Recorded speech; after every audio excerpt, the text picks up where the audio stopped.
Hey everyone, I just want to say a huge thank you to all of you for helping me reach 100 subscribers.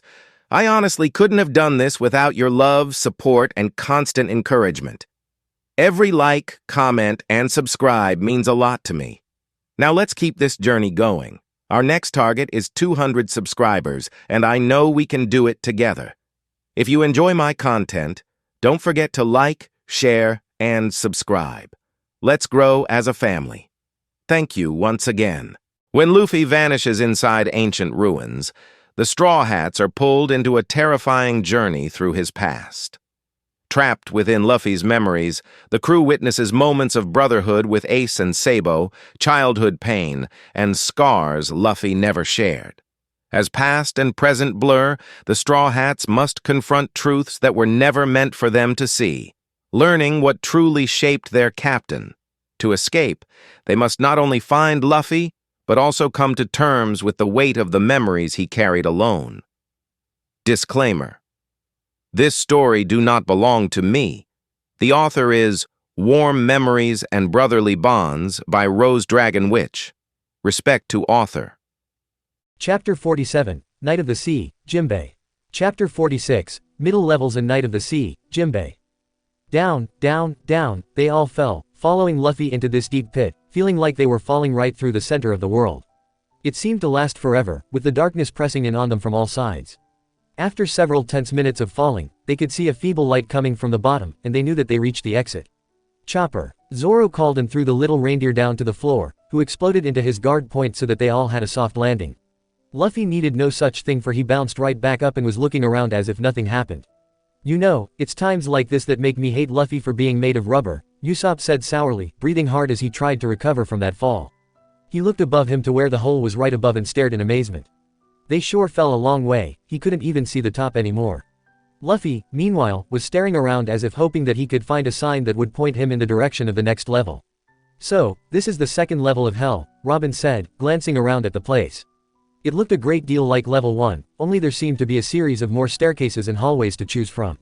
Strange, it's like a maze down here. A maze. In that case, Luffy's screwed, Sanji said, remembering how he was running around Enies lobby like a madman, trying to get to the top floor where they had seen the CP9 members standing with Robin, or when they were on Sky Island and Luffy was walking off in circles because he couldn't tell where south was. It's not that hard, Usopp offered, he just has to keep going down right. Find the stairs that go down and that will lead him to level 3, right? It's not going to be that simple, Robin told him. Even if he didn't have to deal with the guards and traps on each level, finding the right stairs in all this place. So Luffy really has to fight his way through all the levels if he wants to get to 5. Chopper asked as Luffy strayed a few yards. Yes, Robin sighed. We're still on level 2, that means that we're still 3 levels up, and we can't be sure that Ace is even on level 5 anyway. It's just a guess, so you think that there really are deeper levels than just 5? Nami asked worriedly, wondering just how worse it could possibly get here. I'm willing to make a healthy bet on it, Robin answered. I can't guess at how many levels there are for sure, but I do agree that Ace will most likely be on the very bottom one. Luffy doesn't have any other choice, he has to fight his way through each level. Hancock's probably helping out by keeping the warden distracted, but even she can only keep it up for so long. Luffy's only chance would be to just keep going and get as deep as he can before the Magellan decides to deal with him. Do you know anything about level 2, Robin-san? Brooke asked nervously. Turns out the rumors of level 1 that I heard of were right, she sighed. And if the rumors of heard of level 2 are also correct, then that means that what's down here is. But before she could finish her sentence, they heard a resounding crash behind them and they turned at once to see Buggy's body lying there without his head, yet no sooner did they realize that the head soon came crashing right after him and hit the ground hard. Buggy's here? Nami asked, startled to see the clown. Yeah, I thought he flew off a long time ago, Zoro said, blinking in surprise as Buggy seethed in pain. Yo-ho-ho-ho, maybe he decided to come after all, Brooke offered happily. That coward. After all the fuss he put up in trying to get away. Sanji said with a shake of his head. Nothing doing. I bet you all my favorite cooking knife that the oaf fell. Yeah, that sounds more likely, Frankie said, and they all nodded in agreement. This is bad, Buggy said to himself, before he looked to his headless body, the hand still gripping tightly to the treasure marker that Luffy gave him. But still, now that I have this, I can finally find Captain John's treasure. No way all. Well, if he wants it that badly, he's gonna have to pay, Nami said coldly, and for once she wasn't talking about money. Luffy finally noticed that Buggy was there, before he reached out and grabbed him by his blue ponytail and pulled him along so that the body was forced to follow after them. Come on, said Luffy happily, tucking his head under his arm like a ball. Lead the way. Wait a second. Buggy cried in protest. Kinda hard to do that when you're the one dragging him, Zoro said, but he couldn't deny that he was rather enjoying seeing Buggy being treated like this. Yet before Buggy could try and think of an excuse to get out of this, they heard it, a distant roar in the distance as if from some lumbering beast. What was that? Usopp choked out fearfully as they kept on running. Whatever it was, it sounded big, and hungry, Zoro said, frowning as he looked around. You mean they have animals in this place too? Well, we did see those big gorillas upstairs, Sanji offered, and we're in the calm belt so there's all sorts of giant sea kings. I was afraid of that, Robin whispered to herself. It looks like she was right when she heard about the different levels of Impel Down. She was just wondering how to break the news to them what was down here as Luffy continued dragging Buggy with him everywhere. They ran up and down stairs so often that it felt like they were running in circles and getting nowhere. This is so stupid, Frankie said, glaring around when they went running to a dead end. How is anyone supposed to find their way in this place? That's the point, Robin answered. If it was straightforward then they would be having their prisoners here breaking out of their cells and heading up to level 1. Looks like we hit a dead end, Luffy commented calmly, breathing a little hard from the run. Geez, Captain, ya think? Frankie asked, looking up at the wall. Of course, it doesn't have to be, all ya gotta do is break it down. Remember the last wall that he went breaking through? Nami reminded him irritably. Luffy finally seemed to be taking in his surroundings as they heard more sounds of the beastly, animalistic growling and roaring. So, what's on level 2? At last, Buggy pulled his head out of Luffy's grip and fixed himself to the rest of his body, who had just come running up, and was also gasping for breath. That's right, he said. This is the accursed beast hell. And it's even worse than the Crimson Hell. Accursed beasts, Chopper whispered, his eyes widening. Yep, Robin said calmly. From what I've heard of it, apparently, this is where they put the prisoners with bounties higher than 15 million. This particular floor contains various wild beasts of sorts. But I don't know exactly what kinds. What do you think? Usopp cried out in terror before he began to bite his nails and looked around anxiously. He was half expecting some kind of demon to come through a wall and go straight for them. Beasts of hell. What else would they put in a place called the accursed beasts, hell? What? You mean there are monsters straight out of hell down here? Chopper screamed. How terrifying. Brook screamed, his bones rattling together. This should be interesting, Zoro said in great fascination as he wondered what the government considered to be accursed. Especially since they approve of torturing the inmates here. Damn you, Straw Hat. Buggy went back to yelling. This is because you went running around like a moron. Like he's one to talk, Sanji coughed out as Buggy looked up, just as scared as Usopp. There are accursed beasts running around everywhere on this floor. Buggy said fearfully. Accursed beasts. Luffy repeated in confusion before he noticed something behind them and pointed curiously. Is that one of them? Buggy gasped and turned. They found us, already. They all spun around, expecting to see some kind of giant dragon or something with poison fangs. They could hear a low growl sounded off in the darkness of the corridor. It grew louder and louder as something came closer. But when it stepped out of the shadows, most of the crew ended up doing a face plant when they saw what it was. Hippo. Nami whispered from her spot on the floor as she looked up, her jaw falling open. It was indeed, rather than a monster, it was a cute, little hippo, about the size of a small dog. Robin, who was one of the few still on her feet, frowned at the sight of it, having a good idea to what it was. Luffy glanced at Buggy as the hippo wriggled its cute ears and yawned at the sight of them. No matter how you look at it, it's just a hippo. Yeah, it is, Buggy agreed, looking like he didn't really believe what he was seeing. It's smaller than it's supposed to be too, Luffy added. That's what you call an accursed beast. It's kinda cute, Usopp said, feeling like he was missing something here. Don't be fooled, Robin countered seriously. If I'm right, then that's a giant-mouthed hippo. Chopper was suddenly reminded of Wapol just as Nami asked, why do they call it that? But she got her answer almost at once for Buggy laughed a little, and walked closer to it. That's strange, he said, I heard that level 2 was filled with. And some members screamed as the hippo's mouth suddenly grew huge, looking big enough to swallow a man whole. And he almost did too, for he ate Buggy's torso and arms, leaving nothing but his head and legs.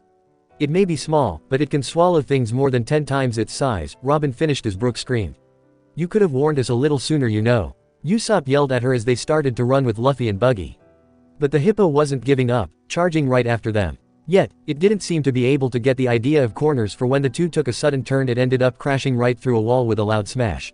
Yo, quick pause, smash that like button, hit subscribe if you're new here, share this video, and tell me in the comments which part you're loving the most. Well, they got rid of that thing quick, Sanji said, so far not too impressed with any of that. But the hippo was far from done. It got right back up and began to chase after them with surprising speed, despite the fact that it had such tiny legs. Yo-ho-ho-ho, it sure is fast. Brook said, looking back at it. Now is not the time to be impressed. Usopp yelled at him, giving him a hard smack. But Brook wasn't the only one who was looking back at it. Awesome, Luffy said, actually laughing a little. He's pretty fast for a little hippo. This is no time to be admiring it. Barked Buggy, suddenly mirroring Usopp and Brook. Prepare to turn left. Luffy didn't need telling twice, and turned sharply with Buggy down another hallway. This time, the hippo was going so fast that it crashed through the wall and disappeared. Ha ha ha. Buggy laughed with an evil grin. He went and crashed into the wall. He's fast but only runs in a straight line.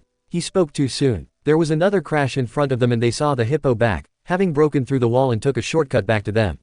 It jumped, lunging towards them, who were forced to turn tail and make another run from it once again. The hippo missed them, but it ended up taking a large bite out of the floor as easily as if it were made of butter before it resumed the case. Ehhhh. It ate the floor like it was snack. Brook yelled in panic. You know, we're running around all over here and we haven't seen anything else. Is that stupid hippo the only thing on this floor?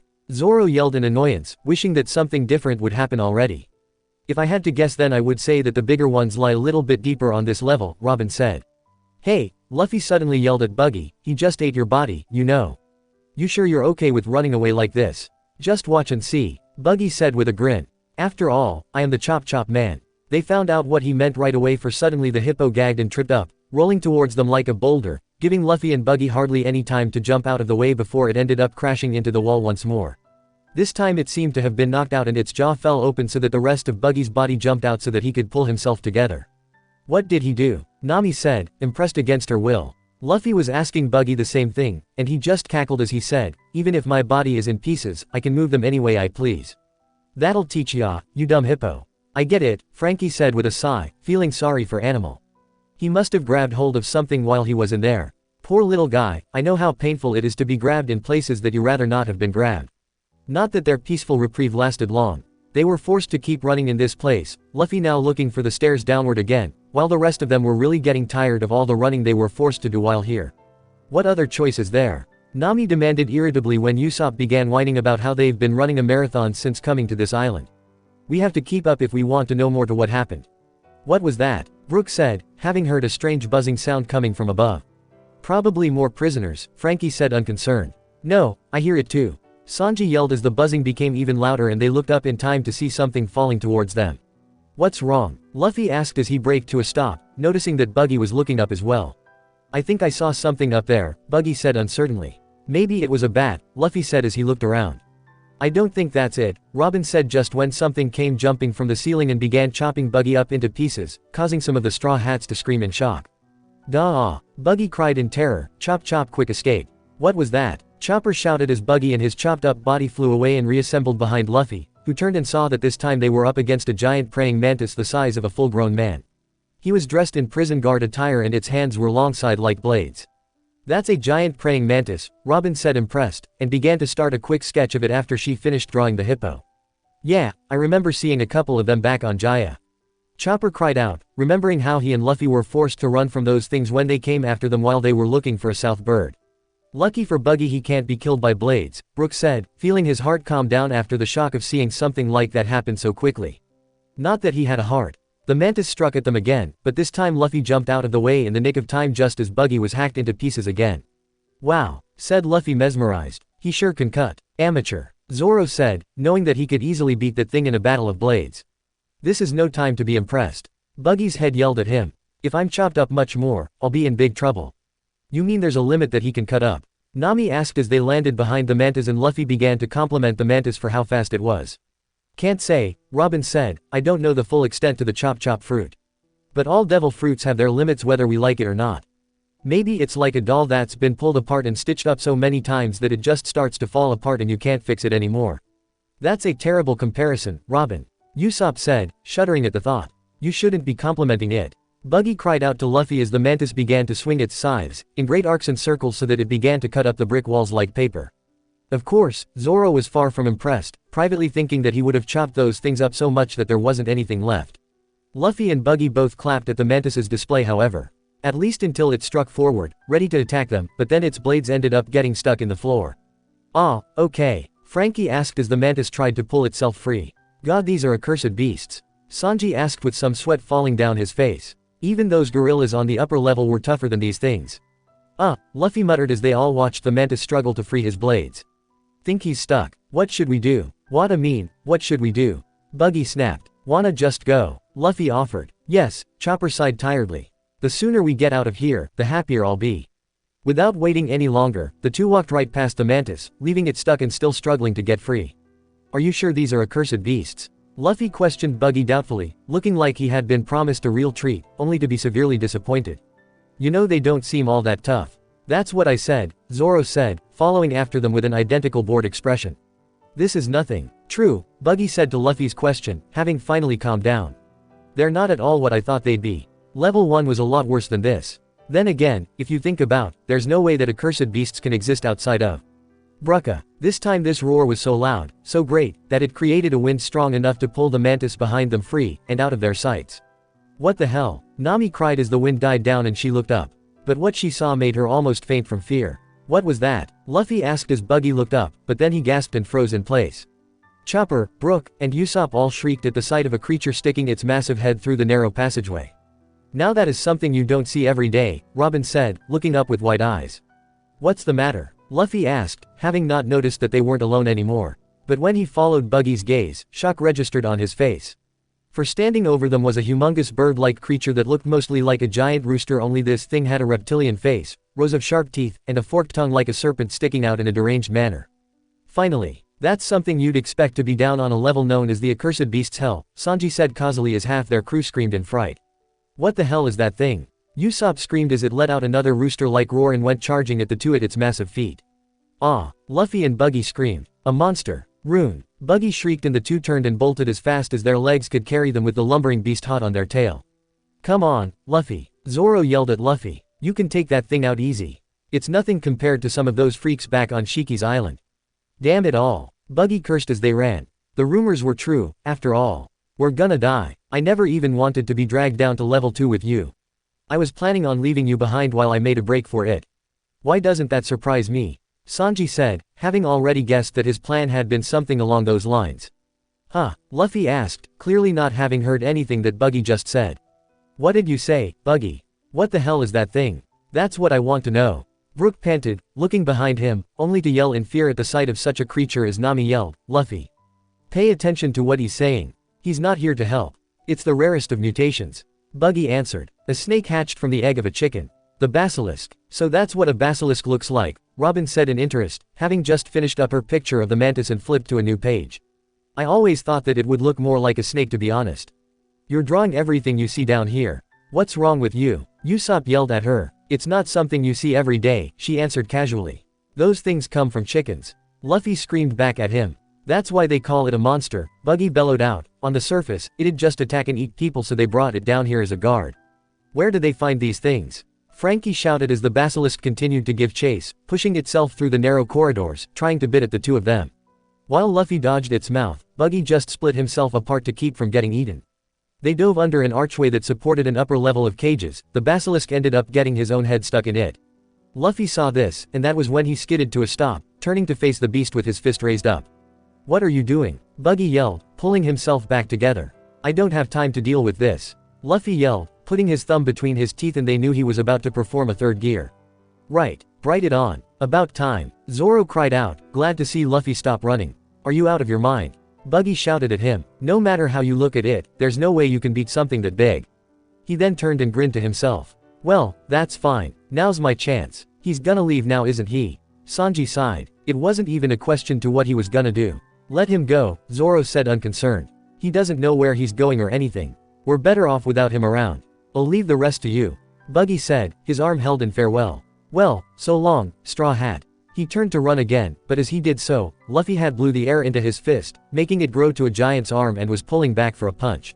That's right, Nami cheered. Take that thing out. What the? Buggy screamed at the sight of Luffy's arm. Gum gum, Luffy cried out, giant pistol. And with the biggest blast yet, he punched straight into the basilisk, sending it crashing through the wall behind it. Yo, quick pause, smash that like button, hit subscribe if you're new here, share this video, and tell me in the comments which part you're loving the most. Where it laid on the ground, out cold. Well, that's problem solved, Frankie said as Chopper and Usopp all cheered Luffy on. But the best part would have to have been Buggy's face, the look of stunned disbelief at what he had just seen, while a shrunken Luffy smiled at what he had just did. I did it. Luffy squeaked out triumphantly. What the hell just happened? Buggy questioned, slack-jawed and his eyes bugging out of his head. What was that thing you just used? That's my gear third, Luffy answered squeakily as he looked to the basilisk. Seems we beat it somehow. That guy didn't do a thing. Frankie called as Brook laughed. Like I said, just leave that idiot behind, Zoro said in annoyance. It's clear that he hasn't gotten any stronger than the last time we fought him. Right, I'm back to normal, Luffy said, his body growing back to his usual size. Let's hurry to level 3. But before anything else was said or done, they heard a voice call from the shadows of the cages all around them. The gods have come to save us from hell. Surprised, they looked up to see that the prisoners on this level were all cautiously approaching the bars and staring in shock at what they had obviously seen. He defeated the basilisk. Another prisoner croaked out and soon they were all pointing and staring at the two of them like they were the ones on display. The prisoners again? Frankie asked in surprise. Just a bunch of weaklings who couldn't fight it themselves, Sanji sighed. Well, you don't expect a freak like that thing to exist in this world. Nami retorted as the prisoners began to cry out praises to Luffy and Buggy. But Buggy didn't do anything. Chopper pointed out. Think that's gonna stop him from taking advantage of it? Nami asked as the prisoners were pointing to some keys on a ring that lay at their feet. We need to hurry. Luffy pressed Buggy, who naturally ignored him. Don't be so impatient, he said crossly. But I'm in a hurry. Luffy yelled out angrily as Buggy picked up the keys and swung them around on his finger like he was the one in charge of the show. Want this you guys? He called and the Straw Hats watched in disgust as he kept telling the prisoners to continue praising him.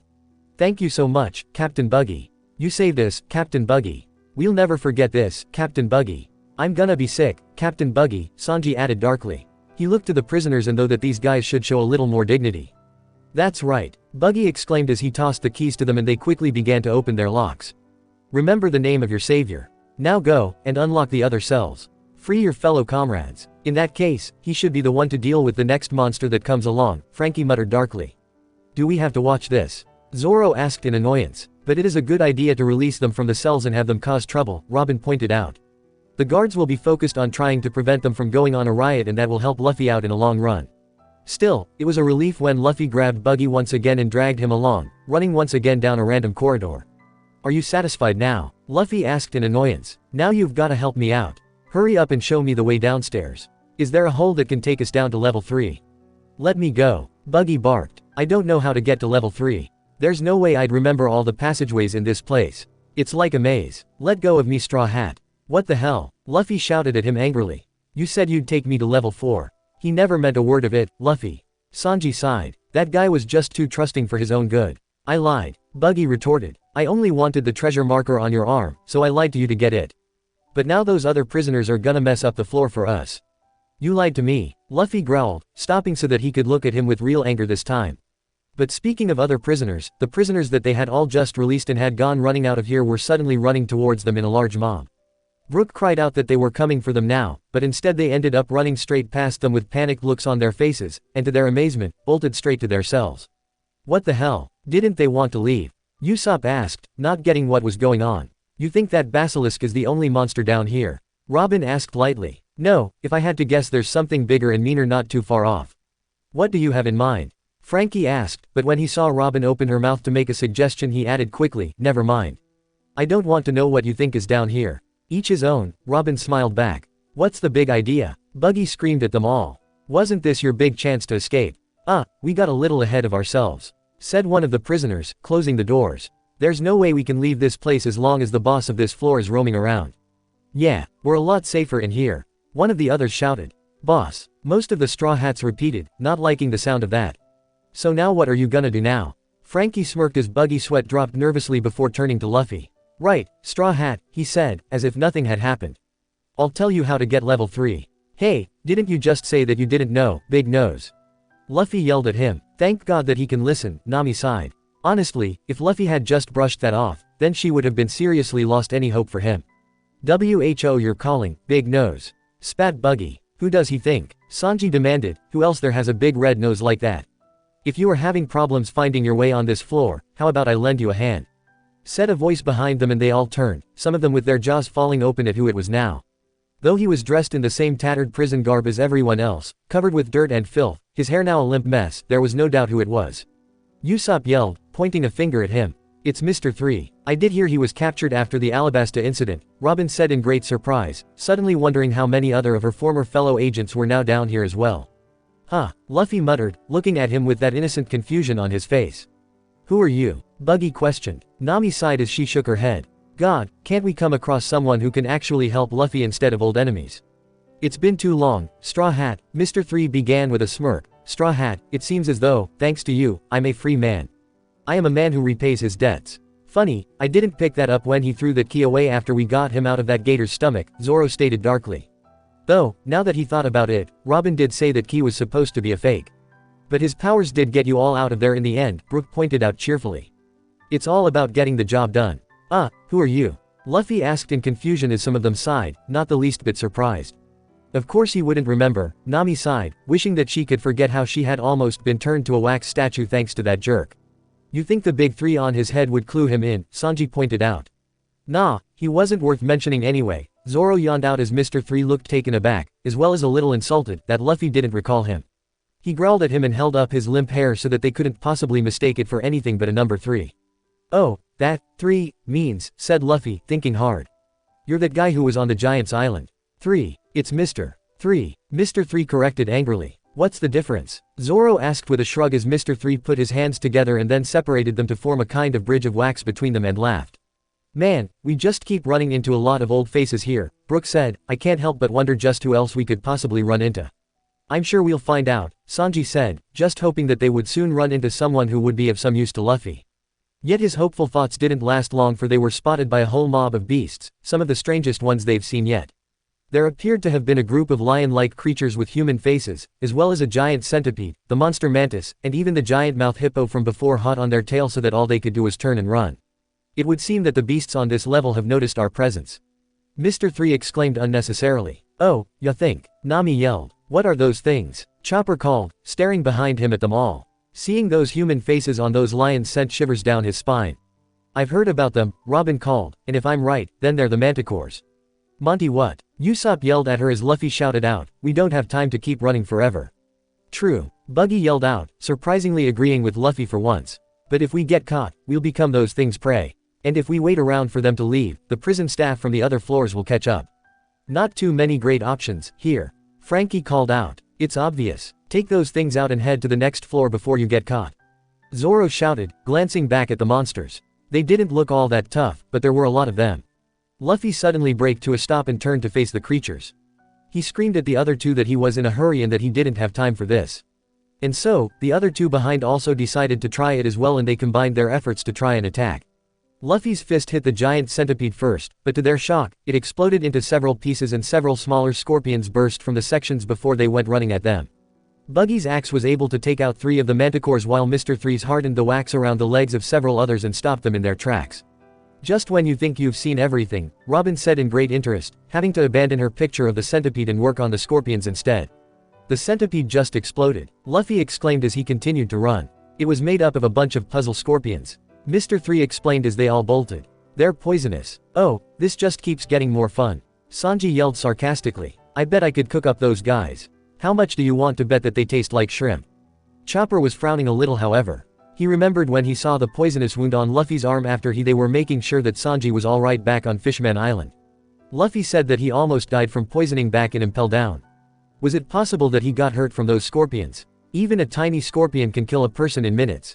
They just keep coming. Buggy screamed, snapping him out of his thoughts as they continued to run after the 3. They ran this way and that way, here and there, up and down stairs, through corridors and hallways, the beasts unrelenting, until at last they lost sight of the 3 escapees.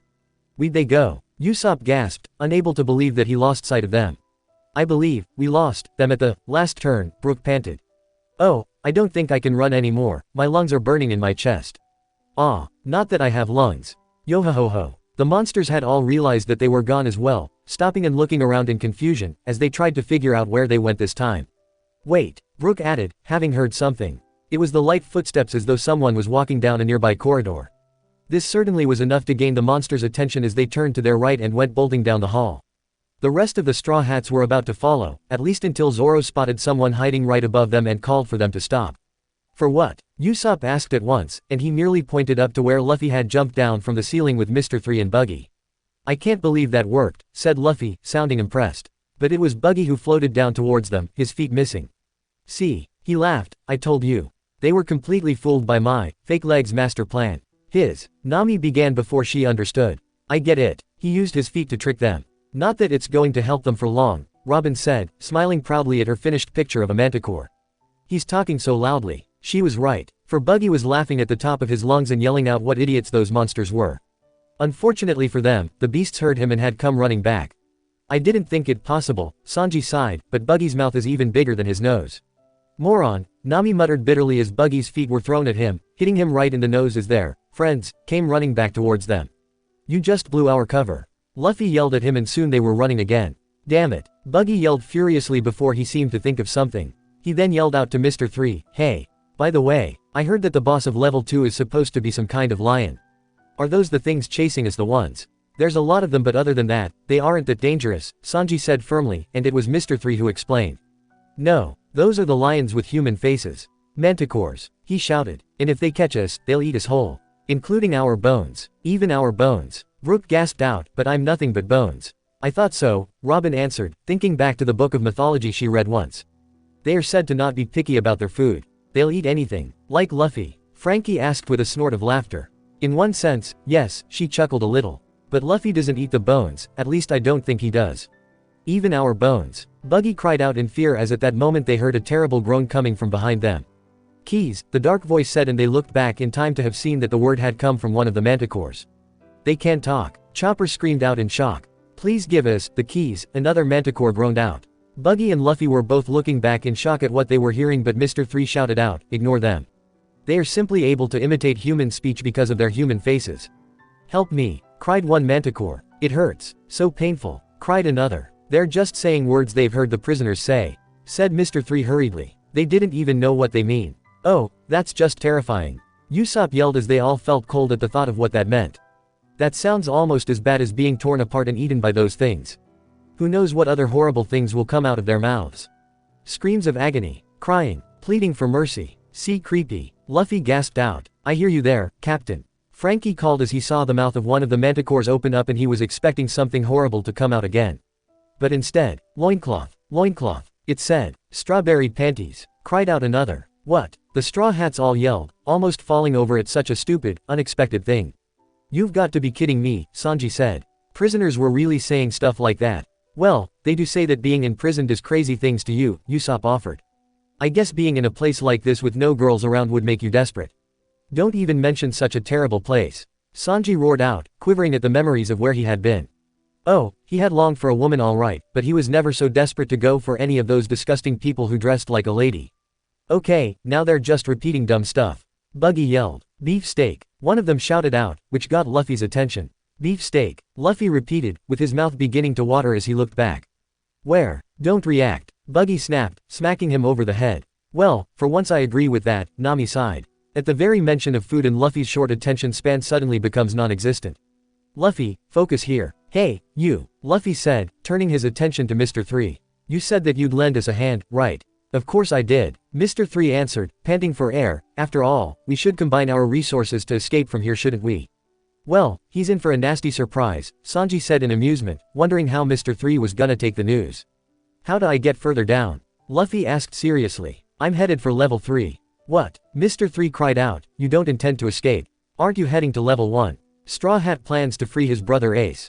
Buggy said in distaste as he ran backwards so that Mr. 3 could see his face.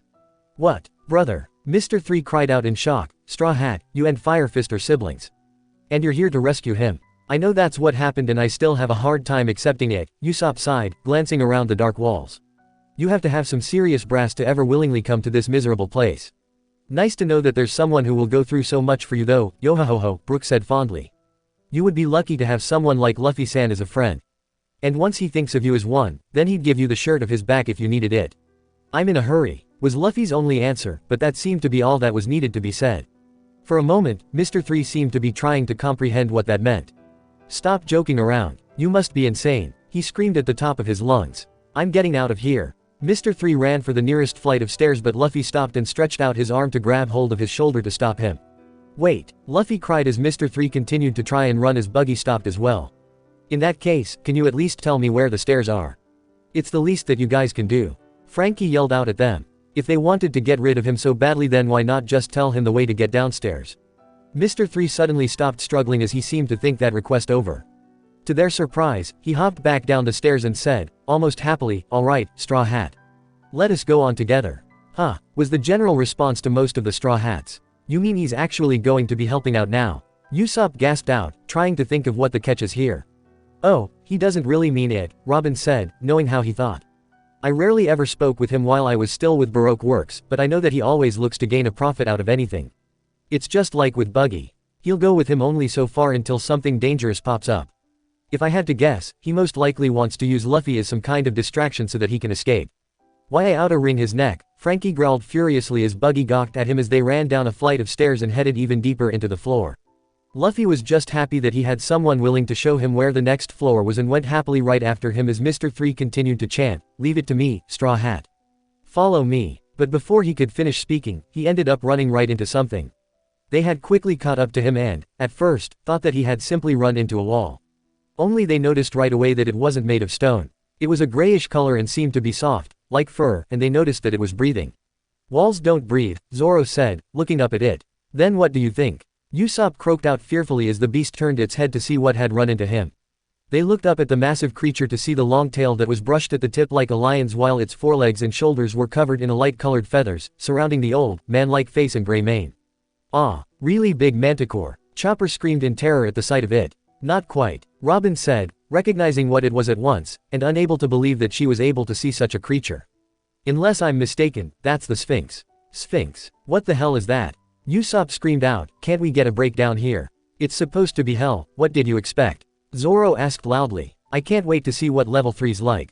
"Maybe you do, but I've had enough of memories," Usopp shouted out, "and Luffy had to deal with all this." "There's something here," Buggy whimpered, staring up at the furry wall. Mr. 3 was too frightened to even speak or move, yet he found his voice quickly enough. "It's him, the guardian of the stairs. The Sphinx." "Amazing," Robin said, unable to stop herself from drawing a quick sketch of the Sphinx's face. "I've heard all kinds of legends about them. Who would have thought that they actually existed? What is gonna happen now?" Brook croaked out, shaking badly as he fell to his knees. It's a lion," Luffy gasped, staring up at it. "No, an old man." "No, but not bad guesses," Robin said calmly. Right behind them, the creatures that had been chasing them up till that point had arrived. Yet as soon as they saw that the Sphinx was there, they immediately stopped dead in their tracks, staring up in terror at the ancient face. And then they turned and ran as fast as they could the way they came from, clearly have forgotten all about their prey. "That's not a good sign," Nami croaked out. "Really, if even the monsters of hell are afraid of that thing." "Please," Zoro said unconcerned. "That guy's big, but he doesn't look strong. Don't underestimate your opponent," Robin reminded him and he lowered his head slightly with a nod, showing that he understood. The Sphinx then closed his eyes, as if tired, and they all stood still, wondering if it was going to say something too. And it did. "Soman," it said. At his words, they almost ended up collapsing all over again. Again with the stupid words. Sanji roared out, "What kind of people did they put down here?" "I guess hungry ones," Frankie offered, also starting to feel a bit hungry himself. Soman, Luffy, Buggy, and Mr. 3 all repeated just as the Sphinx roared out and raised a giant paw to try and crush them. "Ramen," he screamed, and with a thunderous crash, the three were forced to scatter and run around to avoid getting stepped on. "Tanmen," it continued to yell as it slammed a paw at Luffy, who was forced to jump to avoid it. It learned all the noodle types. Buggy cried like a baby. "Pork noodles," the Sphinx then hollered as it took a swipe at the two of them. "Szechuan noodles. He's making me hungry just listening to him," Zoro said, standing there with his arms folded as he watched them dodge it all. "How can you possibly be hungry now?" Nami demanded coldly, pointing up at the Sphinx. "That thing's trying to eat Luffy." "Well, he doesn't, does he? So what's there to be upset about?" Zoro retorted coldly. "Handsome men," the Sphinx suddenly said. "Now this is getting sad," Frankie sighed as Buggy and Mr. 3 looked back at the Sphinx, as if they thought that he had been talking to them. "In what parallel universe are those two handsome?" Nami asked coldly. "Really, your hair in the shape of the number 3 and a big red nose and makeup. Maybe in a circus surrounded by other freaks. But even that was optimistic at most. This guy's dangerous," Luffy called in warning. "Oh geez, what gave that away, Luffy?" Sanji called in annoyance as he lit another cigarette. "Damn," he added, "just once I wish he could hear me." "Ground pork noodles, hot pot noodles, Canton noodles." The Sphinx continued to cry out, and they were all seriously wondering who had taught it how to say all these noodles. But to their surprise, Luffy suddenly stopped running, his hand over his stomach from the mention of all this food. "Don't stop running, you idiot. Nami yelled out, wanting him to stop thinking about his stomach for once in his life. But instead, she heard him say to himself that it had been a long time since he had some of Sanji's food, and they could hear his stomach was roaring with hunger right now. Well, I can't say that I blame him for being hungry, Robin said casually. It had been at least a week by now since what happened to all of us on Sabayati. And he has spent the last part of the day running around this terrible place, trying to avoid dying. Don't make it sound even worse than it is. Usopp yelled, his heart feeling like it was being twisted up inside him. He's inside Impel Down, trying to find his brother who is about to be executed. He has no idea where he's going, but he knows that he has to fight his way through several different types of hell, and all he's got helping him are a couple weak cowards who couldn't care less if he died. Zoro snapped, his temper suddenly rising. I don't think it can get any worse than it already is. They were all rather taken aback by Zoro's sudden harshness, but there wasn't a single thing that they could think of to counter that. And it only made them feel even worse than before, if that was even possible. And the worst part of it all was that they were seeing this all now, 2 years later, and were still as helpless as they were back then. All they could do was just stand by and watch. Wonton noodles. The Sphinx roared out this time, and Luffy's stomach growled, apparently loud enough so that it drowned out the Sphinx's voice to Luffy's ears, who was now looking down at him with confusion on his face. That seemed to tick the overgrown cat off. Wonton noodles. The Sphinx thundered once more, and Luffy snapped back to the matter at hand to avoid another stomping from the huge paws. Luffy-san, please pay attention, Brook yelled worriedly. But at that moment, he saw Buggy and Mr. 3 with their head close together, muttering quickly, and he frowned. What are they planning? He asked. They looked to see where he was looking, and they all felt a strong dislike going through them at the clear looks of betrayal there. They approached them as Luffy continued to run around, the Sphinx focusing on him. Come to think of it, they heard Buggy whisper, isn't it his fault that we're here in the first place? Buggy asked him. I was thinking the same thing, Mr. 3 agreed seriously. Hello, you're the ones who said you'd show him the way. Nami snapped, wanting to reach out and bash both of their heads in. Besides, they got sent here to prison on their own. And the reasons why they kept getting caught. Chopper added angrily, hating that they were blaming Luffy for everything here. It's not Luffy's fault. It always is easier to blame someone else for your problems than to face up to them, Robin sighed sadly. Just then, the two grasped each other's hands and Buggy exclaimed, right. Then our escape alliance is formed. I'm sure glad that there's somebody here who values freedom, Mr. 3 said in relief before they grinned evilly at Luffy, who was still jumping around, trying to avoid getting stepped on. Time for operation. Straw Hat is our decoy plan, Buggy declared. Indeed, Mr. 3 said rather cruelly. Damn it, Sanji hissed, anger rising inside him, and you could see his leg steam slightly as if it was going to start smoking and then burst into fire. If only I can kick these two. As the Sphinx continued to cry out different kinds of noodles, Luffy looked back to see them huddled there as he asked, hey, what are you guys doing there? Nothing good, Usopp yelled, not wanting Luffy to be stuck on this floor any longer than he was forced to spend already. Yet, he was terrified of what the next few levels would be. After all, level 4 is supposed to be something called the Inferno. He could only imagine just how bad that place was. And who knows what's on level 3. Buggy and Mr. 3 froze when they realized that they had been spotted plotting, but luckily for them the Sphinx threw his paw down, hardly giving them time to warn Luffy that he was under attack. Luffy looked up just as the paw was over his head and he jumped up, climbing the Sphinx's body until he was right above it, pulling his arms back, readying himself for an attack. Come on, Frankie cheered out, take him out. Gum gum, bazooka, Luffy cried out, hitting the palms of his hands right on top of the Sphinx's head, almost knocking the thing out.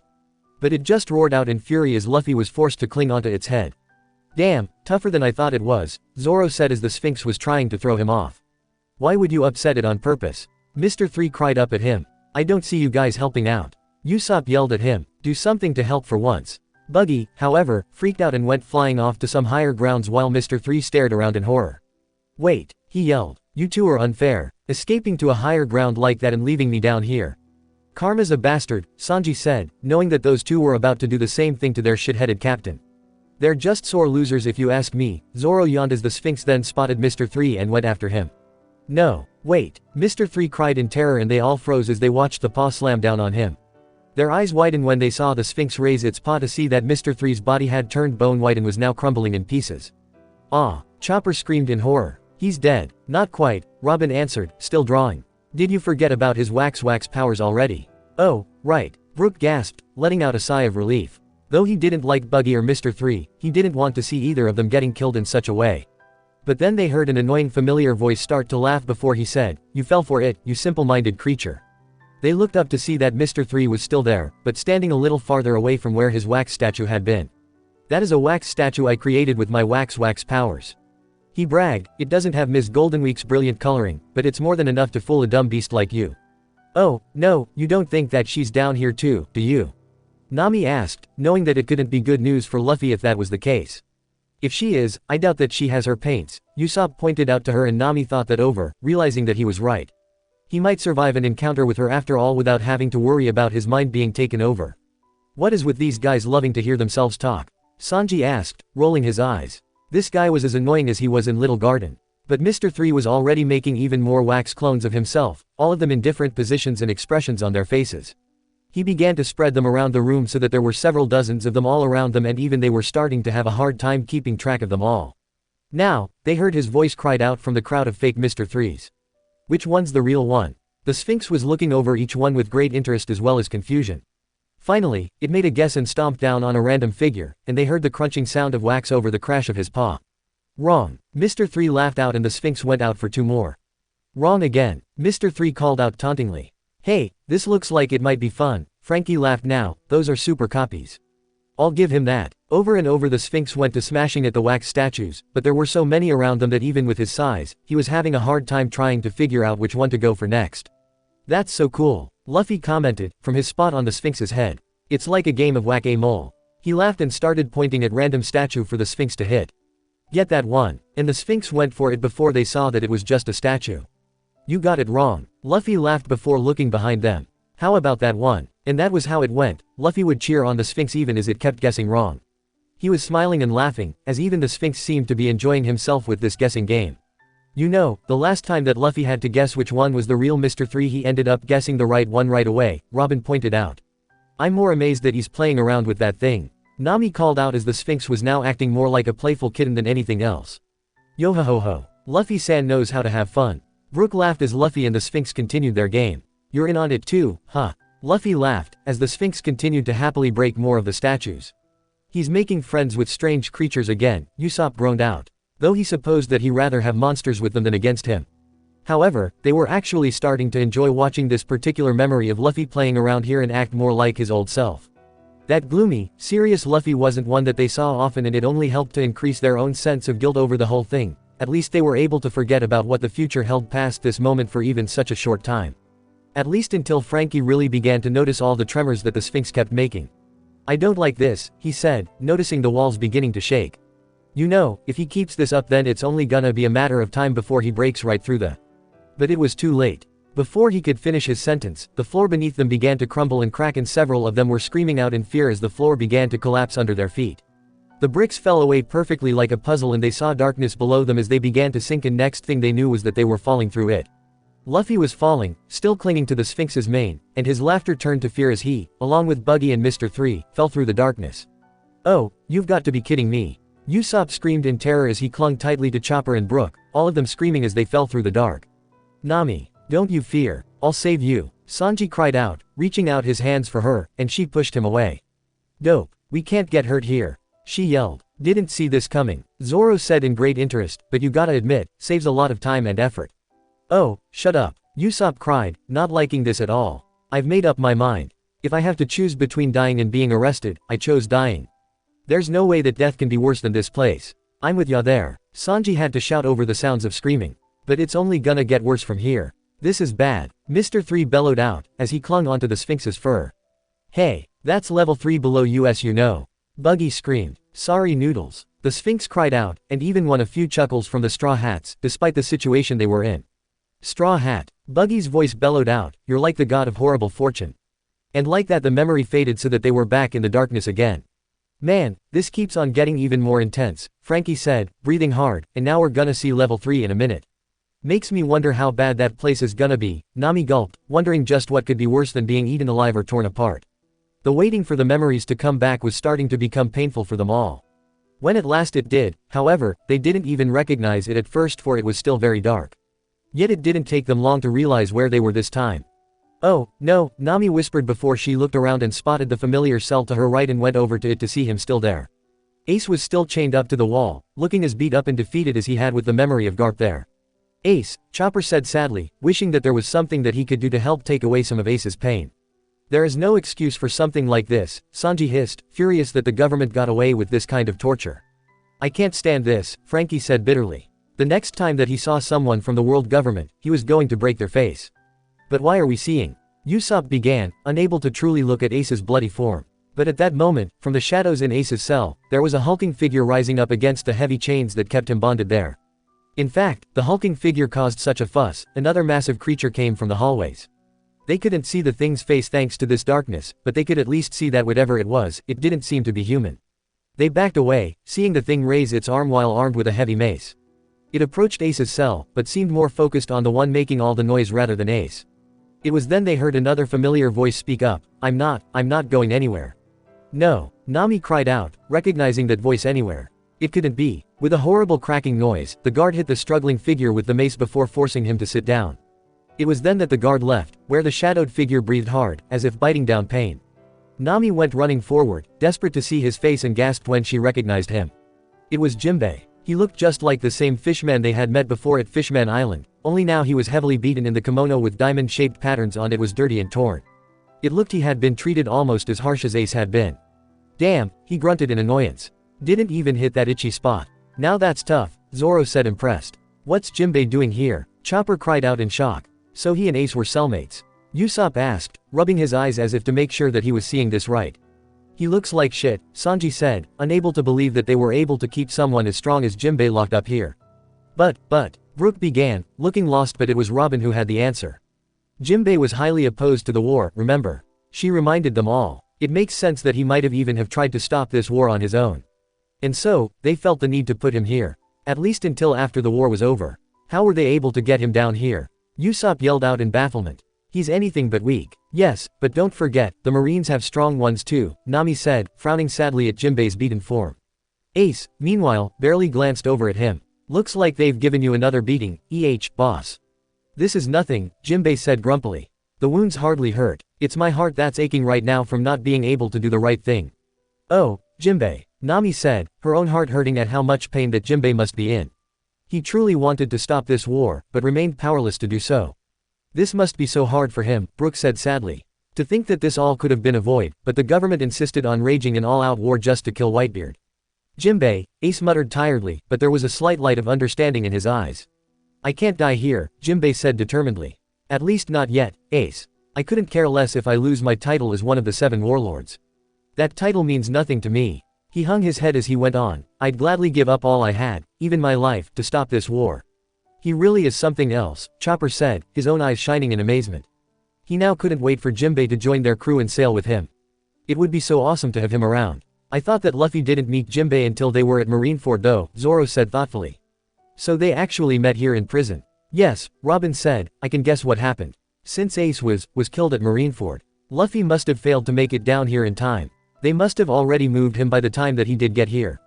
But when he did, he met Jinbei, who must have asked to come with him when he found out that Luffy's going to try and save Ace. Sanji nodded in understanding. Yes, it did make a lot of sense, but what he couldn't understand was how Luffy could fail to get down here in time. After all, didn't Garp say that he still had about a day and a half or something like that until the execution? How is it that Luffy was forced to waste so much time trying to get down here? Was this place really that big? Or was there something that they weren't aware of? Jinbei, Chopper's voice cried out, snapping Sanji back to reality. Don't move around. But Jinbei had rammed the back of his head into the wall and more drops of blood fell. But he went on speaking, as if he could care less about his own injuries. To the world government, I am known as a pirate-hating pirate. But you, Ace, you and your crew are different. He's a pirate who hates pirates. Chopper asked in confusion. I believe that's due to the actions of pirates who had kidnapped fishmen and merfolk from Fishman Island and sell them as slaves, Robin said. But he holds a great deal of respect for Whitebeard and his crew since they were the ones who protected his home for so long. Not only that, but despite hating pirates, he doesn't think twice about becoming one, Sanji said, thinking back to when he heard Jinbei's story and how he left everything behind to help out Fisher Tiger. A pirate-hating pirate, Ace smirked a little. It is hard to believe, Nami said softly. It may seem strange to you, Jinbei answered, I spent a lot of time on Whitebeard's ship. Yet, because of my position, I always had to be discreet about it and travel underwater. I do like you guys after all. That was the best choice, Robin agreed. If the government knew about that, they could have taken his title away. And that title has helped to protect his own crew as well as Fishman Island. Ace was chuckling a little, though it sounded as though his heart wasn't really into it. I seem to recall you tried to kill me once, though. What? Half the crew shouted out in surprise, unable to believe that these two had once fought like that. Jimbei didn't deny anything. In fact, he said, "Well, you tried to kill me also, didn't you? I simply wanted to help him." "Oh, so he was the warlord who almost killed him," Brook said, and most of them looked at him in confusion as he added, "Remember while you were in Alabasta? Luffy-san and Ace-san were talking about the warlords. Ace-san said that he was almost killed by a warlord once. So it was Jimbei he fought." Zoro said in fascination as Jimbei told Ace that the reason that his home island was at peace was because of Whitebeard. At one point, Fishman Island was like a battlefield, humans coming from all over to kidnap his people and sell them off for money. Jimbei said that he would never forget the day that Whitebeard ended the chaos by declaring that island as his territory. That was all it took to stop the raids, and many different islands rely on that protection simply by using his name. But if something would happen to Whitebeard, he could only imagine what would happen to all those islands. They would be wiped out unless they could find more protection, Usopp said, thinking at how Fishman Island was now under Big Mom's flag. Though with protection like Big Mom, who needs enemies? Well, that might not last as long as you think, Sanji said, and most of them looked at him in confusion as Zoro chuckled a little. See, back on Fishman Island, when those two weirdos from Big Mom's crew showed up for all that candy, they had her on the line. And that was when Luffy threatened her. Usopp yelled, suddenly angry. And now she wants to kill us. I don't wanna die. Chopper cried out tearfully. Stop whining, Zoro said. Anyway, Luffy told her that after he kicked her ass, he was going to make Fishman Island his turf. As scary as that sounds, I think that they'll be safer that way. Unless we all get killed when she comes after us. Usopp snapped as Jimbei banged his head on the wall again. I wanted to do something to stop this war, even if it cost me my life. He confessed. I wanted to save you, Ace. Jimbei, please stop, Ace said weakly. You're being too hard on yourself. That's the hardest part, Frankie said darkly, knowing that helpless feeling all too well. But Jimbei ignored Ace's words as he looked up to the ceiling and said, I still haven't abandoned hope. I still believe in miracles and chance. No one said anything to those words, not even Ace, who seemed to have given up. But there was someone who found those words funny. They heard a dark voice chuckling to himself almost sinisterly, as well as another familiar voice speaking up, seems like things have gotten pretty interesting out there. They had heard that laugh before, and when they did, they felt the color drain from their faces and Robin's eyes widened a little as she turned to the direction that the laughter was coming from. No, Sanji said at once, refusing to believe it. Jimbei, Buggy, having them down here is one thing, but running into him. There's no way, Nami said, but she knew that to be untrue. For through the gloom, her eyes finally adjusting to the dark, a familiar figure was sitting in a cell almost directly across from Ace and Jimbei. The figure laughed again, his hand rubbing over a large golden hook on the end of his arm. As he said, this sounds like the perfect chance to take down Whitebeard, the thought of it makes my blood boil. Why you, Jimbei growled, glaring over at the cage's direction. You're saying you'd like to take the old man's head? Ace questioned, not sounding surprised or angry. Merely curious, as an amused smile came over his face. I ain't the only one, he smiled back and raised his head so that they could see his face. Crocodile, Robin whispered softly. I really hope that we wouldn't have to see that bastard again, Sanji hissed, anger boiling inside him at what he had put his beloved Vivi through. Through the bars there were the faces of all the other inmates. In this darkness, they looked sinister, almost demonic. They began to let out similar cries of bloodlust, and seemed to relish the idea of killing Whitebeard. They then began to stamp their feet, rattling their chains as they banged against the bars as they let out echoing grunts of battle. God, and I thought those women at Amazon Lily were scary, Usopp cried out, hugging Chopper again tightly as they shook in fear. This was scary, like some kind of ghosts from the pits of hell wanting to rise up and drag this Whitebeard down with them. Be silent, you fools, Jimbei bellowed out. Jimbei, Crocodile went on, still grinning. Fire Fist, remember this well. Try and count the people who were forced to swallow their tears after unable to beat Whitebeard or Roger, and his eyes narrowed. And you'll find thousands and thousands of them across the sea. And he cackled softly to himself. He's lost his mind, hasn't he? Frankie said in amazement. From boredom more than anything, Robin said knowingly. She had known Crocodile for some time, and she could tell that he was bored out of his mind. Despite being an impel down, he was more fed up than anything else. Crocodile, Ace said. You know, I was in Alabasta for a while, and I knew that you were up to something rotten there. Maybe, Crocodile answered calmly. Was what I heard true though? When that old man Garp showed up. Is Straw Hat Luffy really your little brother? What of it? Ace asked with a smirk. Oh, right, I heard he was the one who kicked your ass. You're in here because he beat you, huh? You must hate him a lot. Crocodile smirked at the question. I'm here because I chose to be. No other reason. He's lying, Brook said. He's stuck in here like everyone else, right? Hard to tell coming from him, Robin said softly, wishing that she had a better answer. But what interested her more than anything was Crocodile's attitude when he mentioned Luffy. Even though he suffered defeat at Luffy's hand, his 3-year-long plan having been destroyed because of him, Crocodile didn't seem to hold much of a grudge against him. Crocodile leaned up against the wall, as if he could think of better things to be doing than sitting here.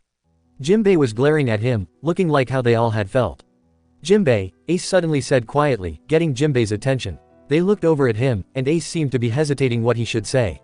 He turned his head a fraction of an inch and made a surprising wish. If I don't escape death, he hesitated for a moment before he asked, I hate to ask, but please take care of my little brother. Jimbei blinked, startled by the request. Ace asked him to look after Luffy. Nami asked in surprise. That doesn't surprise me, Robin smiled sadly, wishing that she had been that close with someone when she was younger. I might have to refuse that request, Ace, Jimbei informed him, you mustn't overestimate me. I'm not that kind-hearted. Even if he is your younger brother, but in this world of pirates I will not lend a hand to anyone I don't think highly of, nor will I protect them. Wonder when that changed. Sanji smirked, knowing that they were all thinking of that moment when Jimbei offered up his own blood to save Luffy. Ace merely chuckled to himself. I see, he told him with amusement. Jimbei, while I was out chasing Teach, I met my little brother for the first time in 3 years in Alabasta. As soon as I saw him, I felt relieved. Why do you think that is? They all looked at each other, wondering just what he was talking about. But as Jimbei looked at him curiously, Ace confessed, what I saw there, Jimbei, I saw that he was no longer the same old Luffy who'd always chase after me. He's got a reliable crew of his own. No matter what happens he will be alright. I was relieved. No one knew what to say, all of them affected by Ace's confidence in them and felt warm on the inside at his words. At least until that was replaced by a wave of guilt over letting Luffy get himself into such trouble this time and they weren't able to even help him when he needed them most of all. That's what I saw there, Jimbei, Ace said, opening his eyes and raising his head up a little bit. When you have a reckless little brother, you worry about him. You'll probably have your hands full with him too. But, a big grin came to his face. Take good care of him for me. Robin smiled sadly. She remembered the letter that Sabo had left for Ace and Luffy and the request that he had made at the end of that letter. Take good care of him for me. No matter what was happening, the three of them were always thinking of each other. Even after all these years. That truly was something special. The memory of the dark cage faded away and they were back in the usual darkness, but they barely noticed it as they continued to just stare forward, lost in their own heads. Though none of them wanted to say it, the fact was that they all felt guilt rushing through their bodies like blood. Ace had been able to take solace in the idea that his little brother was safe because they were all there to protect him. But instead, they might have as well have abandoned him for all the good they did. They all knew it, and were willing to admit it because they knew that it was the truth. Ace's trust in them had been misplaced and Luffy had to pay the price for their failure. Ace is dead and now that they were closer than ever to seeing that moment leading up to his death, it sent waves of terror throughout their bodies. They all looked at each other, wanting to say something about this, but nothing came. They were each completely lost as to what they should do. At long last, Robin spoke up, though her voice was strangely faint, as if she wasn't in the mood to talk. So now we're heading down to level 3. They knew she was asking just to change the subject, but they were all grateful for it. Yeah, Sanji said. And it's only been a couple hours too. He's making good time. Do you know anything about level 3, Robin? Chopper asked, rubbing his bloodshot eyes. She smiled a little sadly down at him as she said, it's supposed to be where they keep prisoners with bounties over 50 million. And apparently, it's level 4 that is the source of all the torture. The Inferno you mean? Zoro asked as Frankie sniffled behind him, having been truly touched by such a moving scene. Again with level 4, Sanji muttered as the memory finally came back and they saw where they were. Ah, Chopper cried out in amazement. We're in the desert again. And it looked like he was right. They were standing on a floor that was covered with thick layers of sand and a blazing light coming from above that almost blinded them after having been in the dark for so long. But the worst was the heat, it seemed to be coming up from the floor and was blazing hot and suffocating. Next to them was the unconscious Sphinx with Luffy, Buggy, and Mr. 3 lying around in a giant pile. Luffy was groaning a little in his sleep, slowly coming to. Oh, damn, Sanji hissed, pulling at his collar. This whole shitty place is like a frying pan. And believe me, I know frying pans. So here you die in the heat? Frankie asked, wondering how the government was able to make it feel like a hot sun was bearing down on them. It kind of feels like we're back in Alabasta, Nami said, fanning her face a little though she couldn't truly feel the heat since it was just a memory. But when she looked up to see, what appeared to be ruins in the distance, were actually more cages half buried in sand. Look up there, Brook called, and they all glanced up to see the hole they fell through, now the size of a pinprick in the distance, right above them. Damn, that's a far way up, Zoro said, shading his eye against the bright light. How do they intend to get back up? Well, this isn't the normal way down, Robin reminded him. They just went crashing through. Which means that the stairs must still be intact, Usopp said, glad to hear that Luffy wasn't going to be stuck on his floor. So, what's this level? The desert hell. It sounds like hell to me. Chopper whined, knowing that there's no way that he could survive in a place like this. He was hot just looking at this place as Luffy finally sat up and blinked from the bright light. Is this a desert? He asked himself as he wiped at the sweat beading on his forehead. It's so hot here, and quiet. That's what's surprising me, Robin answered, knowing that kind of ruckus would normally have guards swarming from all over to find out what happened. She suddenly thought of Hancock and couldn't help but wonder if she had something to do with this lack of guards searching for Luffy. Buggy had also woke up, and he was sweating like a hog. Level 3, we came to one hell of a place, he croaked out mournfully before he yelled furiously at Luffy, Straw Hat. Why'd you have to drag us down with you again? Looks like the lion's out cold, said Luffy, looking at the sleeping Sphinx, and not paying attention to anything that Buggy was saying. Of course, Brook laughed. That was such a big fall. Listen to me, Buggy screamed at him, but their attention was quickly turned over to Mr. 3, who looked terrible. He was trying to make a little wax doll of himself in his hand, but the heat was so hot down here that it was melting and looking a great deal like the slimy thing that had been fighting on the island before when it couldn't hold onto a shape. This place is too harsh for me, he croaked out, for someone who holds wax powers. He really looks terrible, Chopper said worriedly, and he was actually wondering if Mr. 3 could really melt. He never did take well to Alabasta, Robin answered, for someone with wax powers it only makes sense. There are just some devil fruits that are made for certain environments, but suffer greatly in others. And it only makes sense that someone who has his kind of powers wouldn't do well in a place like this, Nami said in understanding. As Luffy went jumping up onto the sleeping Sphinx, standing on a large bump on the overgrown cat's head, and began to look around, a terrible sound began to echo around them. It was the sound of dry wind blowing through the cages, bouncing off and echoing around them. It was just like when they first arrived at Arumalu and how it had been reduced to nothing but a ghost town after 3 years of no rain. This place just keeps getting creepier and creepier, Frankie muttered as some of them felt shivers going up their spines at the eerie sound. Yes, as silent as a grave, Robin said. The last thing we need is your gruesome imagination, Robin. Usopp snapped at her. Where are the stairs? Luffy suddenly called to the other two as Mr. 3 looked wearily up at him, with even his hair looking like it was starting to melt. I don't know, was his only answer. Buggy looked at him and said, for the first time, sounding like there was sympathy in his tone. This guy won't last for long if we stay here. Luffy readjusted his hat as he said firmly, anyway, let's just get going.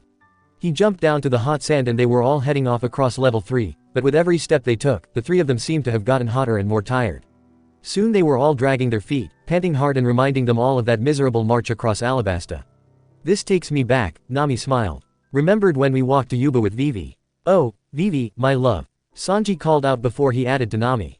You and Vivi were so beautiful even as we crossed over a hot desert. I wonder how Vivi's doing right now. Chopper asked softly, suddenly missing her all over again. We won't get anywhere no matter how far we walk, will we? Buggy grumbled behind them. Mr. 3 looked like he was about to have a heat stroke as he said, if we talk, we'll be wasting precious energy. If only we thought of that when we were forced to walk all over the desert, Usopp muttered darkly just as something fell from the floor above them and stuck itself in the dirt like a dart, and for a moment he thought that he was dreaming, but it turns out that it was a small, roasted bird. Did that thing really fall down here? Sanji asked, looking from the bird to the ceiling above him. Where the hell did it come from? Ooh, Luffy chirped staring at it hungrily. A roasted bird fell from the sky. There's no way, Usopp said, rubbing his eyes to make sure that he was seeing that right. Buggy also thought that as he said that it was impossible, but Mr. 3 came up with an answer as he looked up at the ceiling, telling them that perhaps a bird from level 2 got lost down here and had been roasted by the hot air. You've got to be kidding me, Usopp muttered, shaking his head. I don't know, you've got a better explanation. Brook asked curiously and Usopp almost choked on his words, truly not knowing what to say to something like that. Sanji looked over the bird as he said, looks like it's perfectly roasted to me. It's not that hot down here. Luffy and Buggy barked at him, though that didn't stop Luffy from picking it up and beginning to chow down on it. Why doesn't this surprise me? Nami asked a little, laughing slightly. Hey, I think that he deserves some food after getting down just this far, Frankie said. I want some food now too now that I think of it. Then you should have saved your lunchbox. Sanji barked. Don't mention food to me, Brook sighed, his hands hugging his middle. I'm so hungry now, I feel as if my stomach is eating itself. Ah, not that I have a stomach to be in pain with. Yo-ho-ho-ho. It's roasted just right, Luffy chomped down before saying, I'd rather have some meatballs made from those lions in the last floor though. You'd actually eat an animal that can talk. Buggy grumbled as they continued to march along, though now that Luffy had some food, he was looking to be in much better spirits. He'd eat dirt if he thought it was food, Nami sighed. I'm surprised that you even have an appetite in this situation, Mr. 3 gasped out grumpily.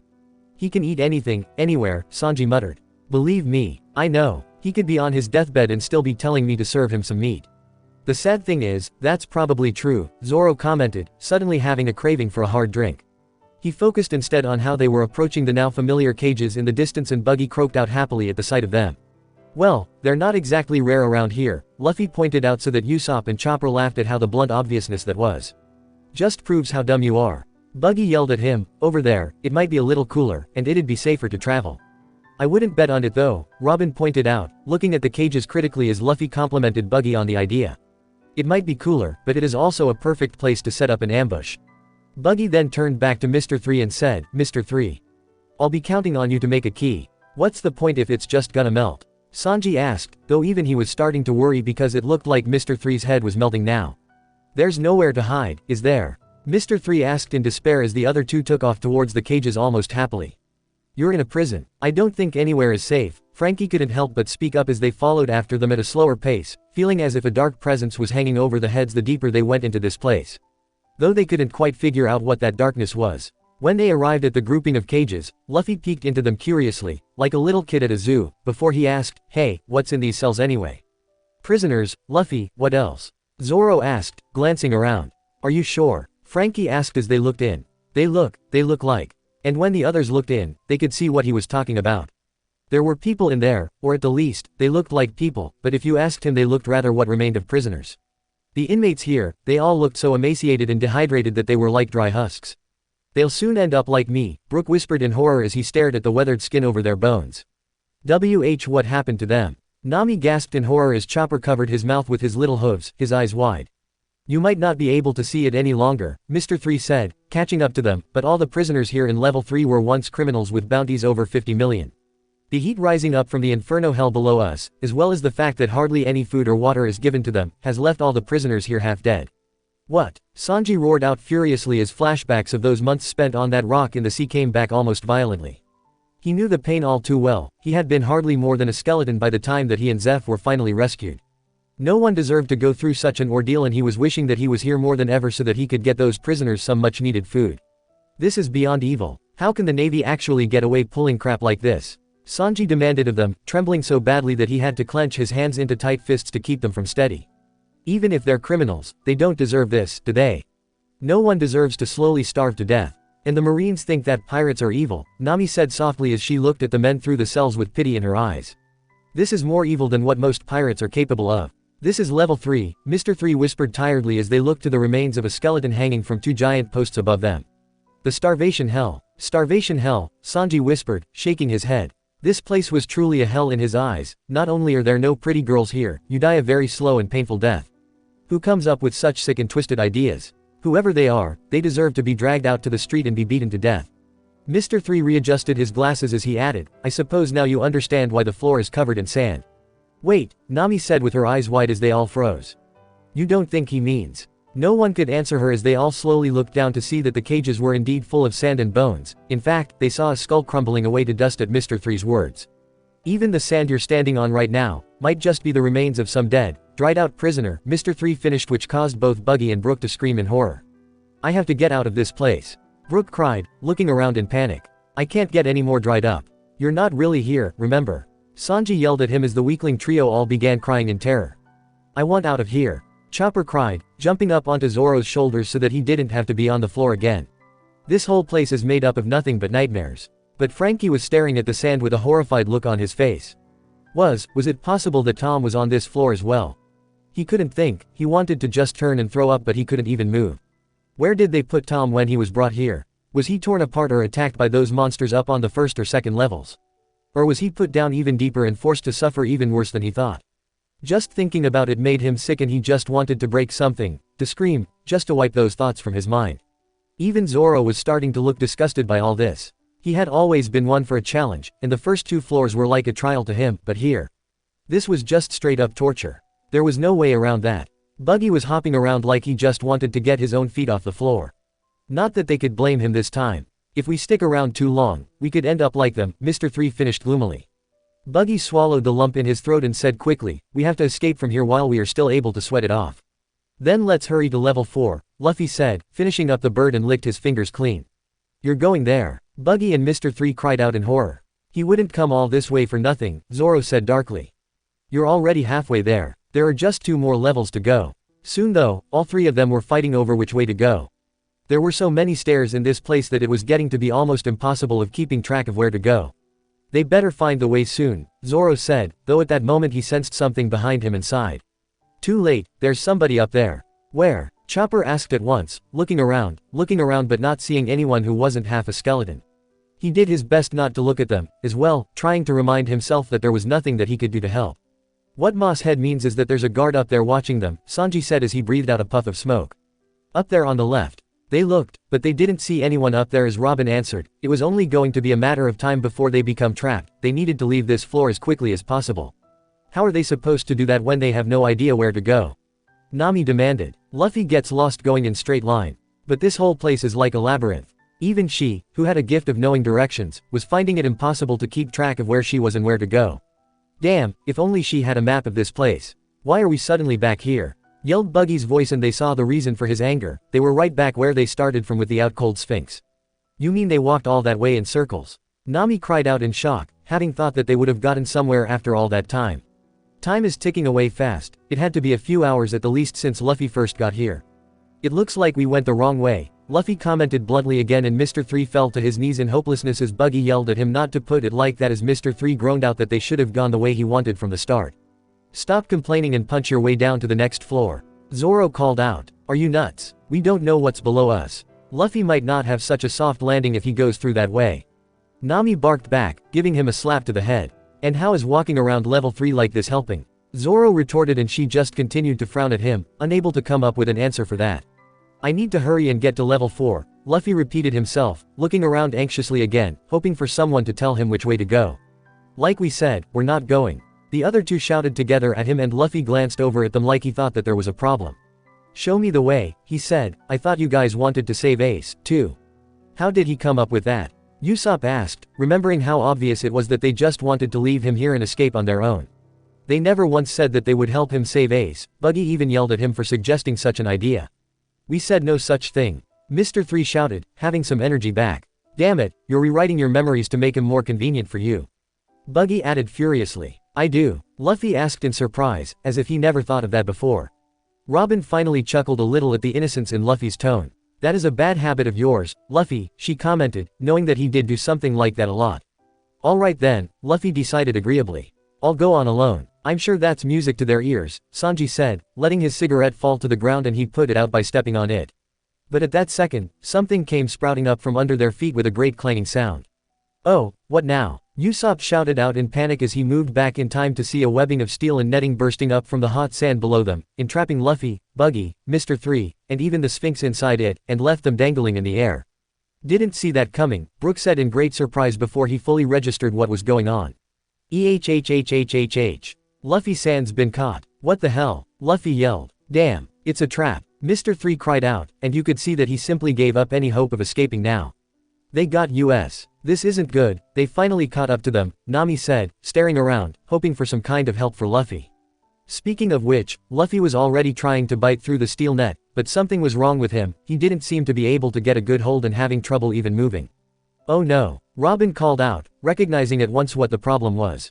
But it was Buggy who answered for her by yelling, I knew it.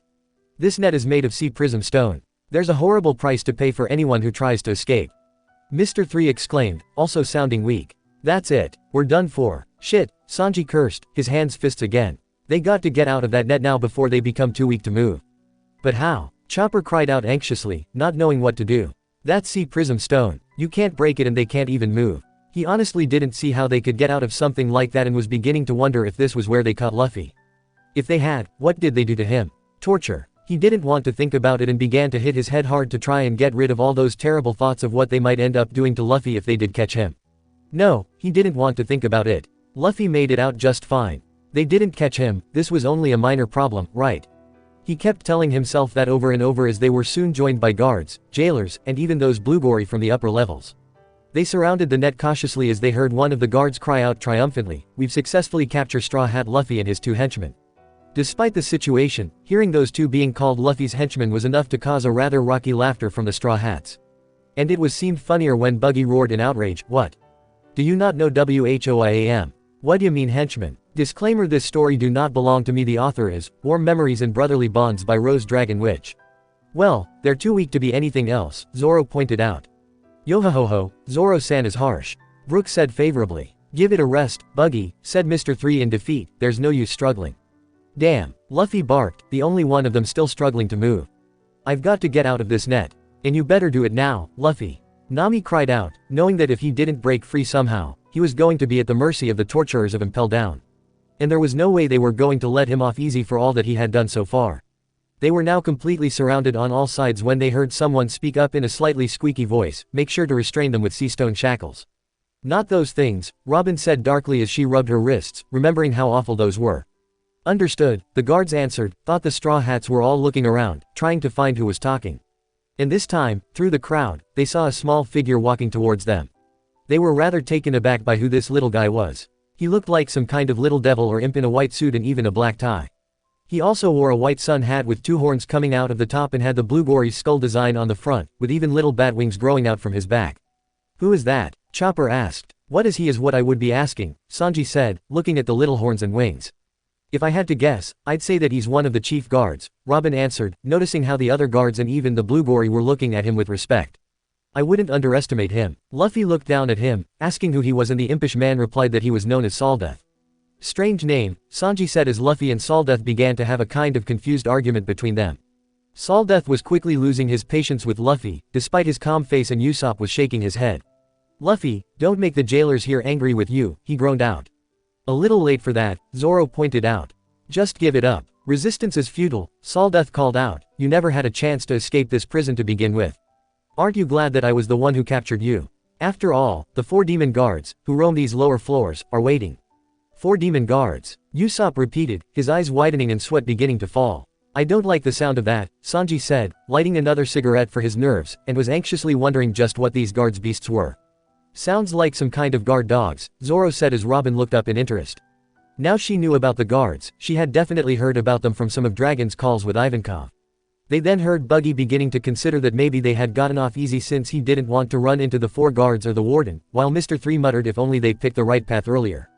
And it's that attitude that had made you still as pathetic as when we first met you. Nami snapped. Really, do those 2 have any pride in them at all? That wouldn't have happened, Saldeth called to Mr. 3's muttering in a bored tone. I've been keeping an eye on you and had a feeling that you'd end up back here. That's about right, Buggy and Mr. 3 said together. So what now? Usopp asked desperately, looking at them for some kind of support.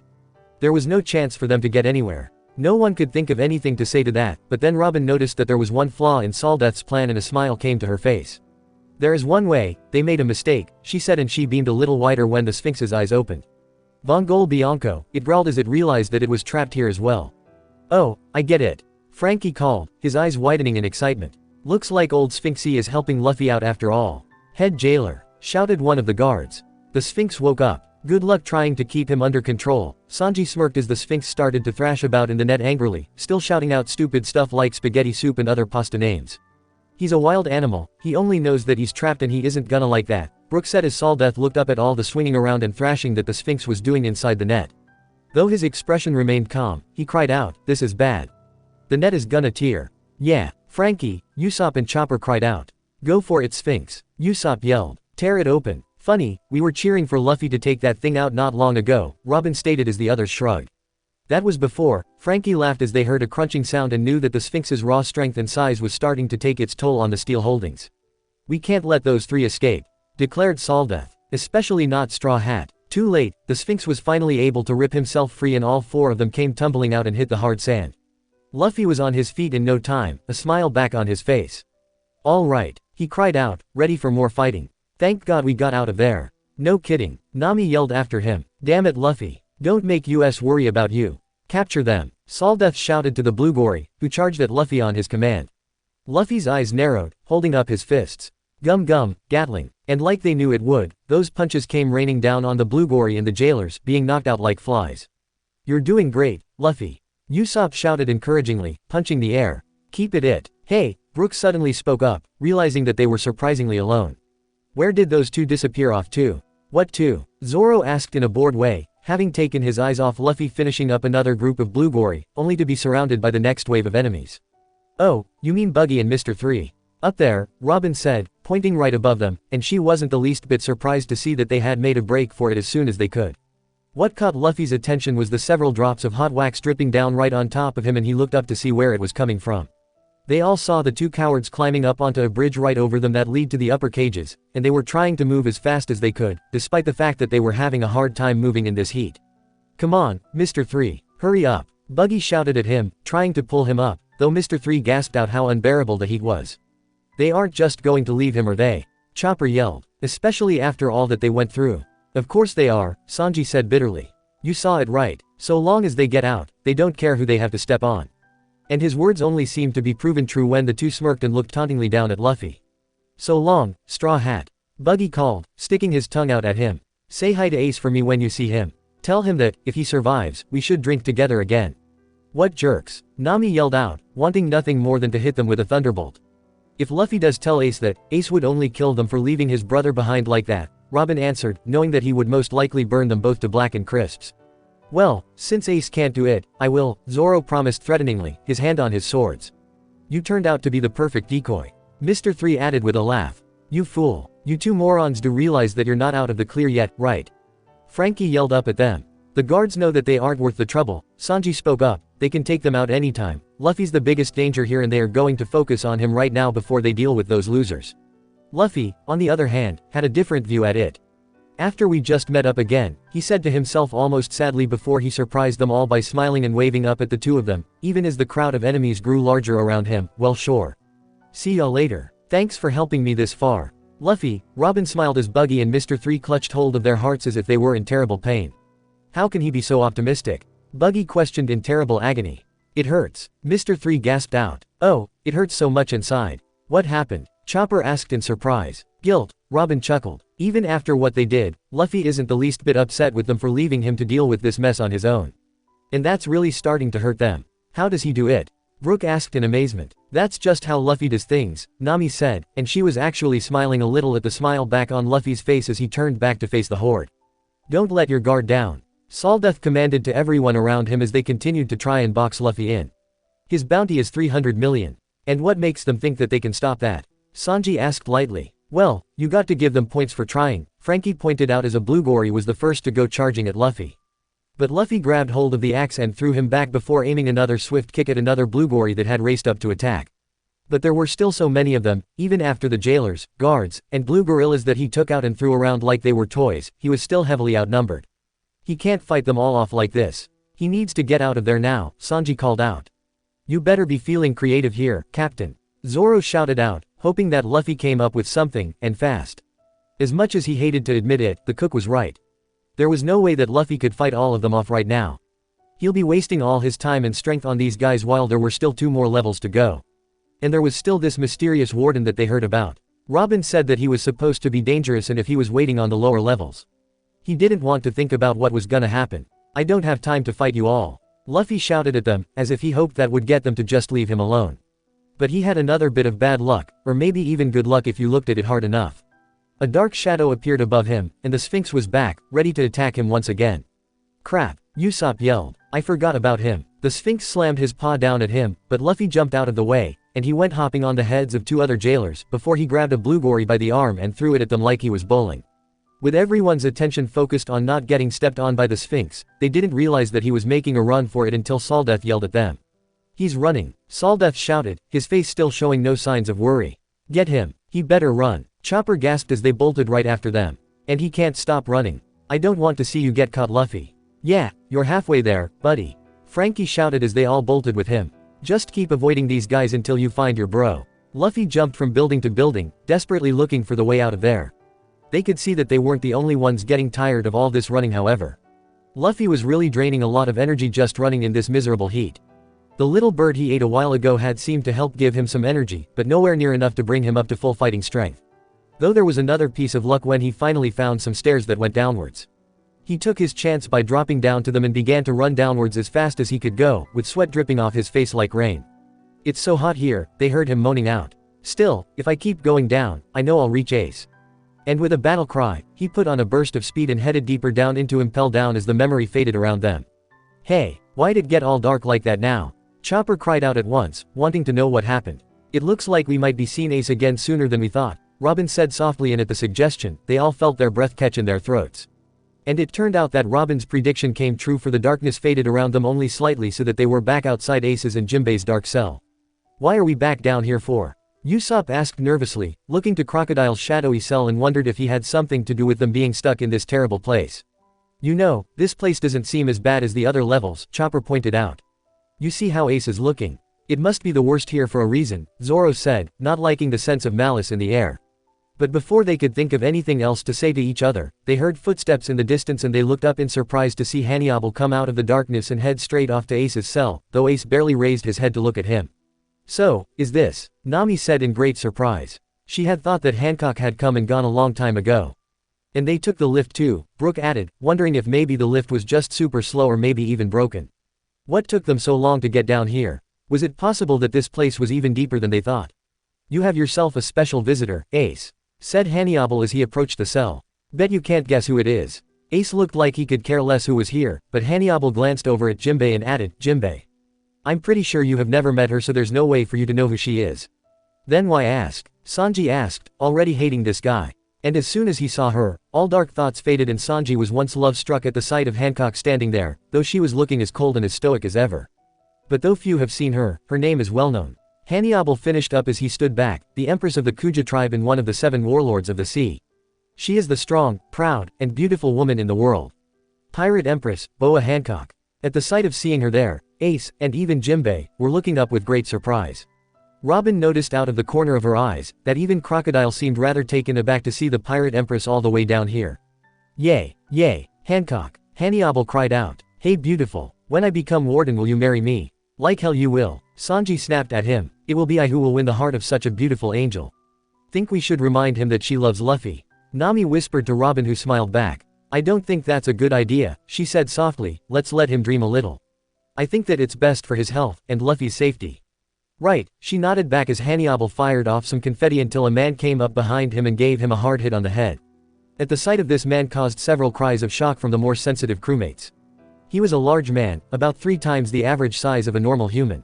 He was dressed in nothing but a black suit with bat wings and horns on his head, but what scared them the most was his face. It looked like a mandrill with sharp teeth and a thick beard and dark eyes. Behind them were also Domino, Momonga, as well as Hancock's pet snake. Each one looking rather bored of being there, as if they had already grown weary of being down here. But it was Hannibal who was rubbing his head from where he had been hit.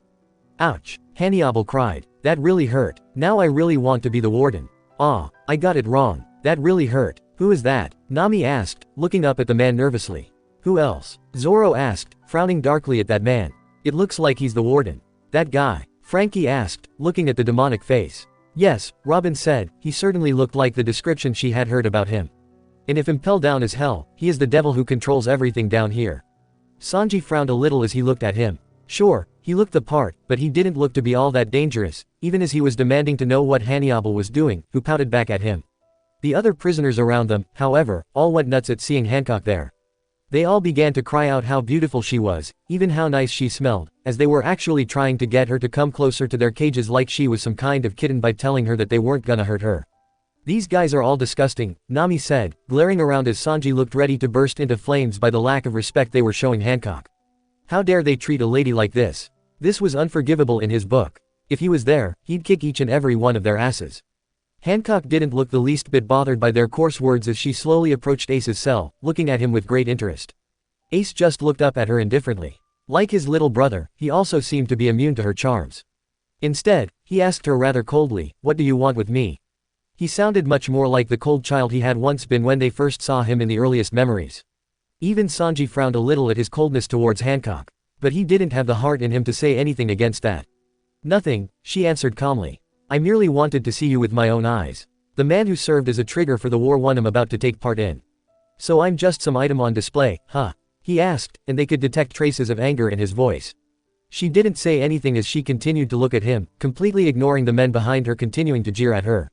I gotta hand it to her, Usopp said, impressed that she was able to completely ignore all these guys like this, who probably haven't seen a woman in years, and act like nothing was going on. She's really tough. Yeah, Nami said in agreement, really hoping that she could meet her someday. Oh, the things that she could learn from her. The pirate empress who refused to listen, no matter what was said to her until now. Jinbei sneered, you really want to keep your position as warlord that badly? She barely glanced at him.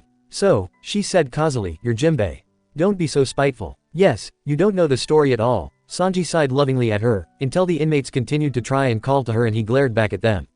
They're trying to have a conversation, Magellan said to the prisoners, and they could see that he was quickly losing his patience. Now shut up. But to everyone's surprise, they started to yell at him to take a shit and to just hand Hancock over to them. You know, if he really is the warden, he's not doing a good job keeping them under control, Frankie pointed out. I wouldn't underestimate him, Robin said, having heard about Magellan's powers and knew better than to hope that those were just rumors. Hey, give me the position of warden. Hannibal called. Well, he's not shy about letting people know what he wants, is he? Usopp asked as Brook wondered why he wanted to be warden over a place such as this one. Vice Warden, Domino tried to warn, reminding him of his place. But Hancock had turned to look at the cells behind her. Yes, said one drooling inmate, looking ready to lose his mind. She's finally looking over here. Keep taunting me with such coarse words, Hancock continued before she held a hand up to her face, with her eyes shining and a light blush on her face as she said, I'm just so scared.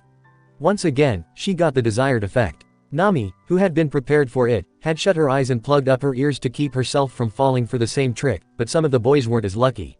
When she opened her eyes, Sanji had already turned to stone and Brook was on his back, his hands over his ribcage, where his heart had once been and hearts in his empty eye sockets. Frankie and Usopp were both drooling at the sight of how cute and innocent she looked as Chopper screamed and went over to treat Sanji. The prisoners were going berserk. They were all screaming out at once and throwing themselves against their bars, trying to reach and grab her. They were even started calling Magellan, Swamp Ass, and demanding that he hand her over to them now. Nami made a mental note that she had got to remember that trick. Humph, Momonga grunted. This must be the most unrefined place in the world. These people disgust me. I hear ya there, Zoro said unconcerned. Really, show some pride here, letting some woman make you lose control of yourself like that. Are you really gonna let these prisoners get away with calling you, Swamp Ass, warden? Hannibal asked. I guess you've gotten so rusty, you're not even fit to be warden anymore. But then they noticed that Magellan was also looking at Hancock love-struck, whispering, she's too much.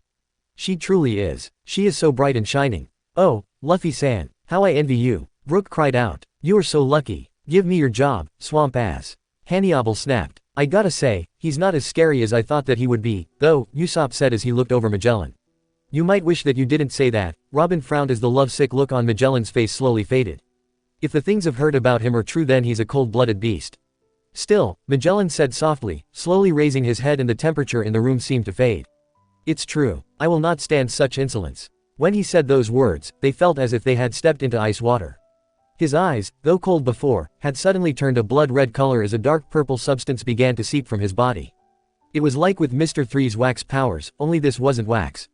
Sometimes I wish I wasn't right, Robin sighed, knowing that this wasn't going to be pretty. A dark haze began to emulate off his body as he was soon covered with the purple gunk, and Hannibal's taunting quickly turned to fear as he began to cry out desperately, W. Warden. Wait a moment, you're putting the rest of us in danger too. What does he mean by danger? Usopp squeaked, slowly sinking back as Chopper hugged tightly to Zoro's arm, fear on his own face as he watched Magellan transform.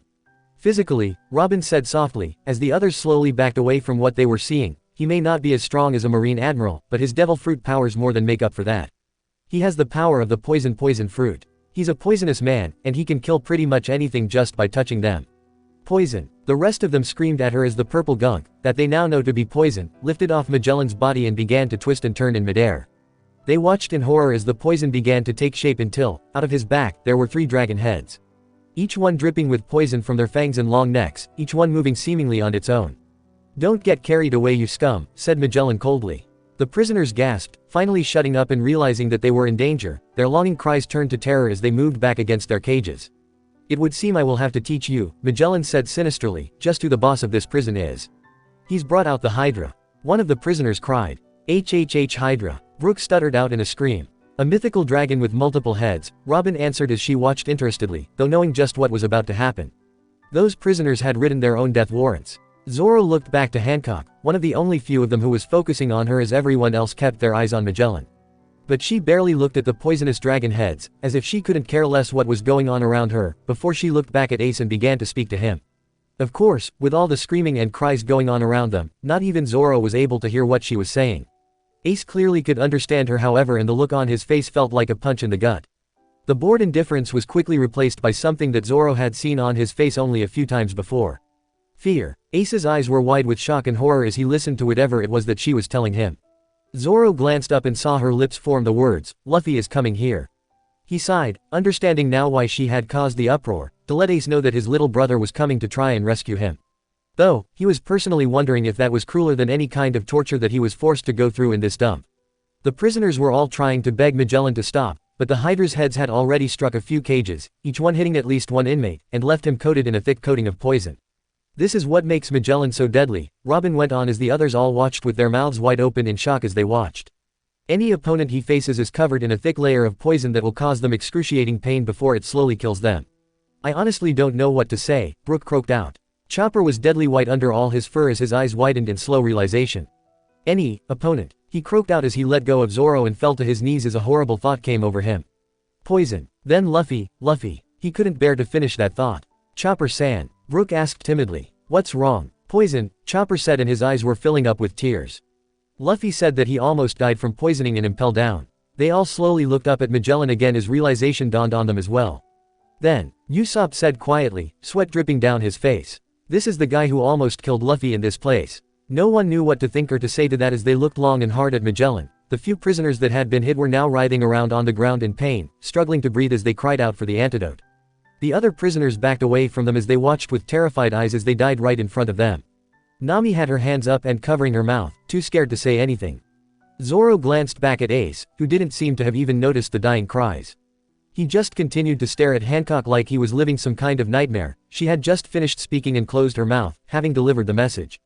But Ace's his jaw opened in a silent scream as he seemed close to having some kind of panic attack. "Don't forget I possess the right and power to kill each and every one of you here and now," Magellan said darkly. The prisoners just stared at the warden, no one daring to say a word as they sat there in stunned silence. Very slowly the poison seeped back into Magellan's body as it returned to normal and the blood-red eyes shifted to a calmer tint. Ace was still too stunned to speak, and Zoro wondered if he actually forgotten how to do so as Magellan came over and politely told Hancock that she could take her time and say what she needed to say. "No need," she said, turning around with her snake still slithering right beside her. "I am finished here." "Wait," Ace cried out suddenly, snapping out of his stupor. "What you just said, was it true?" Some of the Straw Hats blinked in confusion, wondering what he was talking about as Zoro told them about how she was talking to him while they were all focused on the Hydra. "I have no reason to lie to you," she answered calmly before a small smile came to her lips. "That's right," she added before looked back at him one last time. "He was afraid you'd be upset." "Upset? That's an understatement," Zoro muttered as Ace blinked at her, unsure of what to say to that as Momonga looked a little surprised by her sudden desire to leave. He even asked her if that was all that she wanted to say, but she just ignored him as she left with her pet snake and the others soon following behind her to where the lift was waiting for them in the darkness. "Did she tell him anything?" Magellan asked Hannibal, who seemed shook up. "Who knows?" said Hannibal as they also left. "I was too busy running away from you." I don't get it," Usopp gulped down, still shaking from seeing that Hydra. "What did she say?"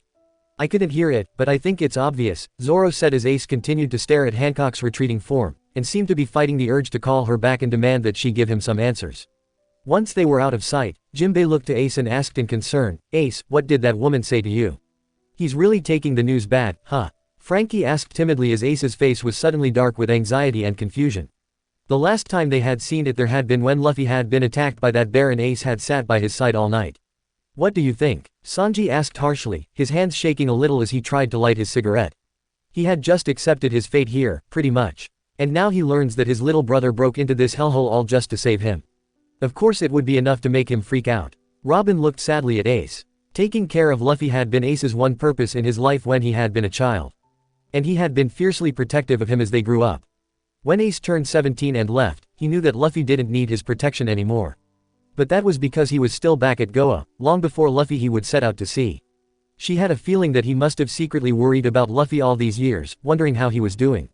That was why he really wanted to come to Alabasta. He had truly hoped to run into Luffy there and see how he was doing with his own eyes. Sanji was right, he had accepted the fate that he was going to die soon and there wasn't anything he could do. He took comfort in the fact that Luffy was far away from here and still running free on the ocean. But Ace should have really known better if he thought Luffy wouldn't have come here the moment that he heard about his imprisonment. Oh, it must be eating him up inside to think that Luffy was in such danger because of him.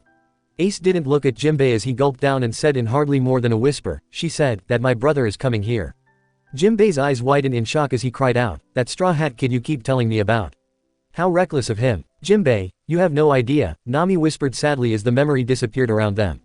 "So it was Magellan responsible for Luffy being poisoned." Brooke asked fearfully, wanting to get back to the matter at hand. It is certainly looking that way, Robin said seriously. There's only so long that Hancock could keep them busy without growing suspicious. She has to play her part and had already put herself in a dangerous place by helping Luffy even this far. She had no choice but to leave and just hope that Luffy was going to be okay. Nami finished for her. She had already done so much to help, Frankie said. We really do owe her a lot for all this. Yes, we do, Sanji almost sang as he thought of those beautiful eyes and how they glowed. But with her now gone, Magellan goes down to deal with Luffy, Robin went on. And I think it's safe to assume what happened after that. They fight and Luffy gets poisoned. Usopp asked, gulping down. Then how come he's still alive? Zoro asked, not that I'm not glad for that, but that poison looks like a nasty piece of work. Chopper shook his head, not wanting to believe any of that. Zoro was right though, that poison was really bad. There had to be at least several dozen different types of poison mixed together. And if you got hit with that hard enough, there's no way that any antidote could save you. But Luffy was still alive, so maybe. The memory came back before he could even finish the thought and they were blinking in the bright light again. They were back up on level 3 and Luffy was running up towards them, panting hard and looking ready to pass out from all this heat. Wasn't he heading down? Why is he going up? Nami asked as he came running to them. Luffy had just wiped the sweat from his face, but as he did, Zoro could just make out slight tears of frustration, though they came and went so fast he was half convinced that he was seeing things. Huh, Luffy gasped, his tongue rolling out as he panted, when did I start going up? I was trying to go further down. Still, he added in a positive way. If I keep going down, I'm sure I'll get there eventually. What do you mean you couldn't tell that you were going up? Nami asked him as he ran past and they went right after him. Nothing about this place makes sense if you ask me, Usopp panted before he saw something glint out of the corner of his eye. He looked up in time to see the barrels of several rifles being pointed at Luffy. EHHHH. Luffy, look out, he shouted just as they fired. But instead of bullets, they burst open to look just like spider webs. Luffy was swift enough to dodge them, and lucky for him. They all knew that those had to be more sea stone nets and all it would take was one hit for Luffy to become powerless. Damn, Sanji cursed. If he's caught by those, he's toast for sure. You can do it, Luffy. Chopper cheered on as Luffy almost had to dance around the shots to avoid them, but with his attention focused on the nets, he didn't realize that there was a giant paw right above him. Look out, Nami screamed out in warning, but Luffy noticed it far too late. By the time he realized what was happening, he began trapped underneath the Sphinx's giant paw and laid pinned to the floor. Doesn't that thing ever give up? Usopp yelled as Chopper cried. No, Luffy-san, Brook called in panic, trying to run in to help, only to get held back by Frankie, though he was looking like he was close to losing his mind from not being able to help as well. With a roar, the Sphinx opened its jaws wide as it lunged forward, ready to finally devour his prey whole. No, they all screamed, not knowing how Luffy could have made it out of this mess this time.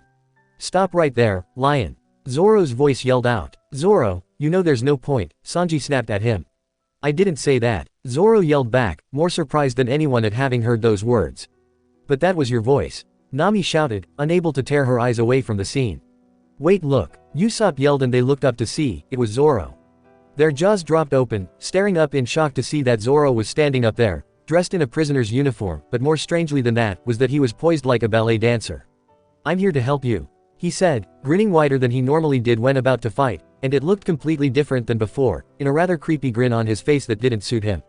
You mean you were there? Everyone but Robin screamed at their Zoro, who was gaping at himself. Why didn't you tell us? Usopp yelled at him, all this time and you never said anything. How'd you get there? Sanji asked, promising himself to kick Zoro's ass later for keeping this secret. That's not me, Zoro gasped, staring at himself. He had no idea what to think, but he knew that he hadn't been there, he was stuck on some stupid island and had been fighting against baboons. I didn't. Zoro, Luffy cried out, a mixture of shock and happiness on his face. Is that you? That can't be me, Zoro yelled out at once as they all looked at him. If that was me, don't you think that I'd have mentioned it? Well, explain the fact that we just saw you there. Usopp yelled at him, if that's not you then who is it? Robin suddenly blinked in realization. There was only one person she knew who could pull off such a flawless disguise. If he was still alive then he would be here. In that case could it possibly be? Just kidding. The fake Zoro suddenly cried out with a bigger smile that made him look like some kind of nutjob. But to their surprise, he jumped and gave the Sphinx such a powerful kick to the jaw that they knew that it could easily have rivaled Sanji could pull off. In fact, it was so strong that it ended up freeing Luffy from being trapped underneath the paw. They all blinked in surprise, staring from that Zoro to their Zoro, wishing that someone could tell them what the hell was going on here. But you don't use kicks, Brook said slowly as he walked forward. What the hell is going on here?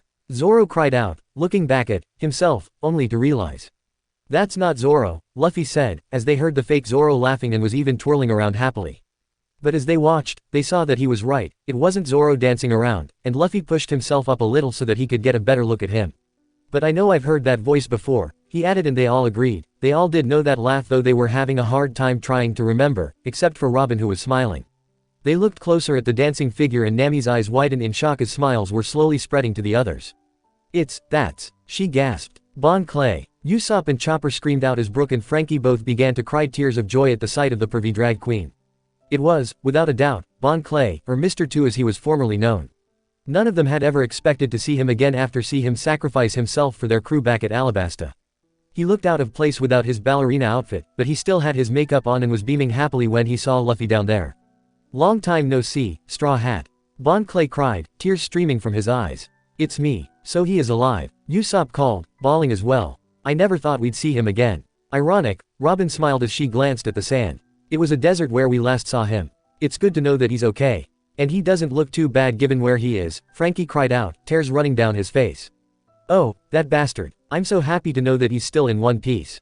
Bon Clay. Luffy cried, a joyful smile on his face. I'm a little disappointed you're not Zoro, but, at least you're alive. Of all the people that he could have met, Bon Clay was one of the last ones I expected. Nami said, wiping a few happy tears. Of course, he used his powers to disguise himself as Zoro, they should have known. But, wait, how did he get out of his cell? Chopper asked as he wanted to run up and hug Bon Clay himself. Who cares? He's here. Frankie laughed, but with their attention focused on Bon Clay, they hadn't noticed the guards that were swarming around them. At least, Bon Clay noticed it. Move it. He shouted at them as he danced ahead and kicked their asses, literally, before adding, get your asses out of my friend's way, you morons.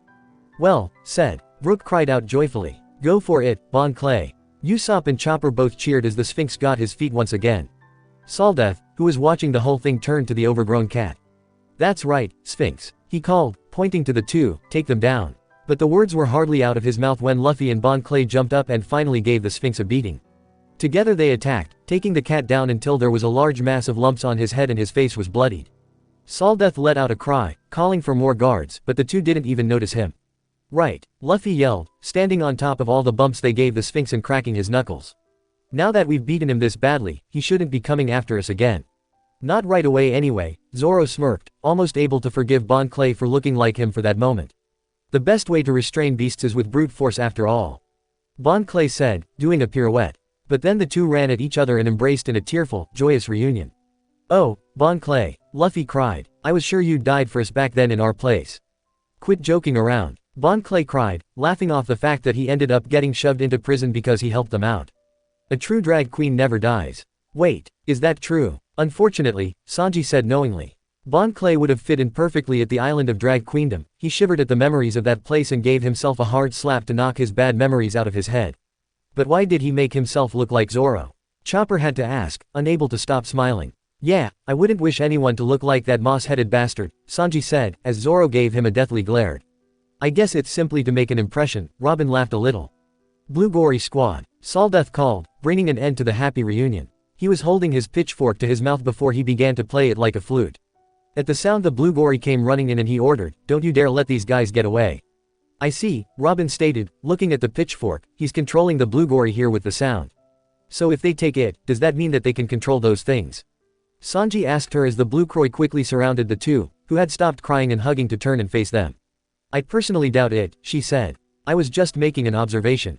While we're at it, Straw Hat, Bon Clay said interestedly, a beaming smile still on his face. Is it true that you want to go all the way down to level 5? That's right, Luffy replied excitedly. Mind telling me how to get there? Well, shall I accompany you then? Bon Clay asked as he moved into a fighting stance. After all, I have someone I'd like to meet up in level 5. Seriously? Brook cried out joyfully. What are the odds? More importantly, looks like Luffy finally found someone who really wants to help him in this whole dump, Zoro stated. Though he didn't say anything to counter that talk, and he was truly glad that there was someone here who was going to be of help to Luffy, he couldn't help but wish that it had been him who had come to lend his aid. So Luffy finally has some real help. Chopper laughed happily, jumping up and down excitedly. Yes, finally. Something really good going right for Luffy. Frankie cheered out. Now, take out these guys and let's head to level 4. Seriously? Luffy asked, also poised to fight. Yes, Bon Clay shouted. So let's go together. Yeah, Luffy said, let's go. and they both charged ahead, ready to take on anyone dumb enough to get in their way. With the two of them fighting together, it didn't take long for them to finish beating up the guards and making a run for it. But the Straw Hats all knew that it wasn't going to be long before more guards would show up. They had to get off this floor as soon as possible. Straw Hat, Bon Clay asked suddenly, I just ran into some clown and Mr. 3. They said that you broke in to save someone. Is that really true? Oh, that explains how he knew that Luffy was here and where he was going, Robin said in understanding. I had been wondering about that. Looks like bringing those two along wasn't a complete waste, Sanji said lightly. Huh, oh, you mean Buggy and 3? Luffy asked. Yeah, my big brother, Ace. He's down on level 5. I have to save Ace before they kill him. I have to get down to level 5 as soon as possible. I'll be more than happy to accompany you, Bon Clay declared, tears forming in his eyes. So, it is for your own big brother that you risk it all. Such a touching thing I've ever heard. It truly is, Brook cried out weepily. I have never heard of something so moving in all my many years. I will dedicate an entire album to such a tale. You gotta let me sing back up there, Bones. Frankie sobbed into his arm. It will be an honor. And he broke down all over again as they all felt guilt once again surge into their very souls at his words. Thought they weren't the only ones that looked guilty. As they ran, a look of remorse came over Luffy's face however. Bon Clay, he began, looking at his friend, who looked back with that same happy smile. I'm really sorry that you got sent here. You're being punished for wanting to help us. At the apology, the Straw Hats all even more guilt wash over them at the thought of any friend getting sent down here because of them. Oh, don't be sad Straw Hat. Bon Clay laughed. I'm not here because of anything that happened with you. That got their attention and Luffy looked over at him in confusion as Bon Clay only continued to laugh, as if it wasn't anything serious. He then went on to tell him that he had been captured by the woman known as Black Cage Hina when he helped them to escape. But that didn't last long. He had managed to escape from the ship and had been in hiding for a short while. At least until he heard about his other former Baroque Works agents being arrested, he just knew that he had to do something to help them. In fact, Miss Valentine was going to be executed before he beat up Mr. 3 and disguised himself as him before turning himself into Hina. As he challenged her to a fight, Mr. 5 and Miss Goldenweek had managed to escape with Miss Valentine. In the end, he had lost the fight with Hina and was thrown in here with Mr. 3. So that's what happened, Sanji said, feeling better knowing that such a cute girl as Miss Valentine had managed to escape her death. Brook and Frankie were arm in arm and sobbing out at what Bon Clay had done. Oh, I love that pervert. If we ever find him again I wanna tell him that. Frankie sobbed out as Brook wiped up his own tears with his feathered boa. I agree, he truly is one of a kind. He cried out and then he strummed up his guitar. I will also devote a song just for the courage that Bon Chan had shown here. You did all that for your friends? Luffy asked, his eyes shining. We may not have always seen eye to eye, Bon Clay admitted. But, we are still comrades who fought together. He then yelled out dramatically, even in the pits of hell can the flowers of friendship bloom. Hell yeah. Frankie, Usopp, Chopper, and Brook all shouted out together. So, this means that the Mr. 5, Miss Valentine, and Miss Goldweek are still free, Nami said, thinking it over. She suddenly thought of Miss Doublefinger, and couldn't help but wonder if she was out as well. Yeah, but I doubt that we need to worry about them, Zoro pointed out. Even if he ran into Mr. 1 again, he could easily cut him up since he could cut through steel easily now. In fact, he was rather hoping that he would run into that oversized pocket knife again just to see how far he had come. If they are still free they've been stepping very lightly, Robin nodded. Normally she doubted the idea of ever seeing any of them again. But ever since she started seeing these memories, she wondered if it was possible to run into even more old enemies. After all, she sure didn't expect to run into Buggy, Mr. 3 or Bon Clay again, as well as. She smiled, keeping that secret to herself of who she had run into over the last 2 years. Meanwhile, Luffy looked over at Bon Clay and began to ask him how to get to the lower levels. There's a staircase just at the other end here. Bon Clay answered at once. Really? Luffy asked, smiling. I'm sure glad that I ran into you here, Bon Clay. Thanks a lot, Straw Hat. Bon Clay responded, waving the thanks aside. You needn't thank me. It's nothing. Our reunion was inevitable. And he cackled happily as they went along. The joyous mood didn't last long, however, for Brook ended up hearing something. It was the sounds of something big and heavy being dragged across the sandy floor. Wait, I hear something. Brook tried to cry out, but he had already spotted what it was. Blocking their path appeared to be some kind of cow. But this one was rather, there was no other way to put it. Dumb looking. It had beady, cutesy eyes with big fat lips and even a runny nose. It had the spots of a cow and was even wearing red and white striped pants as he dragged the spiked club right behind him. What the hell? Zoro asked, stopping as he watched the thing come closer to them. First a basilisk, a sphinx, a hydra, and now a minotaurus. Robin asked in great interest. Where does the government find such things? Straw Hat. Bon Clay cried out, and for the first time, he looked truly shook up. This is really bad. They couldn't see why they were in such big trouble before the Minotaurus attacked, and they saw why. It picked up the giant club and went swinging at them with it. With a startled cry, Luffy was forced to jump up high to avoid it. What's with this thing? Luffy asked. It sure is fast. Oh, no, Bon Clay gasped, fear in his face. It's the Minotaurus. Minotaurus? Luffy questioned. A cold-blood demon guard. Bon Clay cried out. A monster that tosses humans like trash. That's what it is. That thing is one of the demon guards that we heard them talk about. Usopp yelled. He had been expecting something a little more scary looking. Yes, Robin frowned, I've heard of them. They are known as awakened zones. Awakened? Nami asked worriedly. They are devil fruit users all right, she interrupted, but they are a lot stronger, faster, and tougher than what most zone types bestow normally. But that comes with a price. They aren't capable of coming up with any real battle strategies, they rely solely on their instinct and raw power. What? It's like they aren't even human anymore. Brooke cried out. Whether or not they were human to being with isn't something that I can confirm, she stated honestly. It's like this place just sucks the humanity right out of you. Sanji said, and even he was unnerved by that idea. A monster, Luffy repeated. A devil fruit user. How would I know? Bon Clay asked loudly as the Minotaurus turned back to fight. It moved so fast that he was right in front of them in the blink of an eye. The next thing that any of them knew was that it slammed his club right through Zoro and Sanji before it collided with Bon Clay's head and sent him slamming against the bars of the cell nearest them. Holy! Sanji began, having not been paying attention and felt his stomach where the club went right through that. Now I know how Logias feel. Bon Clay. Chopper cried anxiously. Bon Clay. Luffy cried, as Bon Clay hollered in pain, before he looked back at the overgrown cow. That thing's fast. Ya think, Luffy? Usopp shouted, but with his friend in danger, Luffy didn't notice as when the Minotaurus came after him. It swung the club down at him, how had to roll out of the way. Yet again, the thing proved to be too fast for Luffy, for he was able to make up for that miss by slamming its club right onto Luffy's head. Luffy! Nami and Chopper screamed anxiously. Luffy yelled in pain as he gripped his face and rolled around on the floor until he hit some more bars. He was clearly in a lot of pain, with blood still dripping from the wound on the side of his head, that he didn't notice the Minotaurus about to attack him again. Luffy! Get up! Sanji shouted as the cow raised up its club once more, but Bon Clay came to the rescue once again.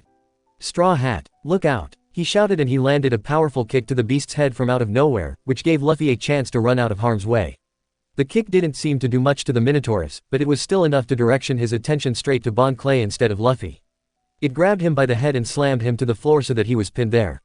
Bon Clay! Some of the Straw Hats cried out with Luffy. Bon Clay gagged, his mouth started foaming from lack of breath. I'm gonna die. With no other choice, Luffy shifted to his second gear, pumping the blood in his legs and steam billowed out. Chopper bit his lip at the sight of it. Luffy was really pushing himself pretty far already after everything that he had been through here and impelled down. He didn't think that using that ability now would do too much damage so long as he made it really quick. But it tires him out so quickly that if he's not careful he'll become too weak to move. Still, it was the only thing that could save Bon Clay at the moment, and he hit the Minotaurus hard with a jet bazooka and sent him flying backwards. The wind of the blast felt like a shockwave, which would have sent normal people falling just from that. Luffy stood there, even after the Minotaurus was sent through a bridge and it crumbled. He quickly pulled himself out of second gear, and was gasping for air. Even just that short a time, that power had easily taken a toll on him. He was exhausted already, but he ignored that as he went running towards Bon Clay, who was coughing and able to catch his own breath. Luffy, Nami said worriedly, fear really starting to go through her at the realization of how he was really starting to resort to desperate measures. She didn't want to say any more as she watched Luffy check on Bon Clay, asking if he was alright. Bon Clay shuddered a little as he covered his eyes, like he just had a terrible nightmare. I thought I was done for. I saw a field of queens before my eyes. This time it was Sanji who shuddered at the thought, his eyes twitching at the mention of such a thing. But Bon Clay didn't seem to be badly injured as he pushed himself up. You really are strong, he complimented, looking up in the direction that the Minotaurus was sent off. I'm sure the monster's still alive, but he must be hurt. That thing does seem pretty tough, Zoro said, but I'd be surprised if it wasn't hurt. Maybe, Robin said with a frown. But I told you, they are tougher than most zones. They are able to recover from their injuries surprisingly quick. No, Luffy needs to get out of here before it gets back up. And with Hancock now leaving him pinned down, it's only going to be a matter of time before Magellan also decides to take a personal matter into this. They all thought of the poisonous Hydra and they agreed that the two of them had to get out of here as soon as possible. Deep down they all knew what had to happen, but the outcome of such an idea wasn't something they wanted to see.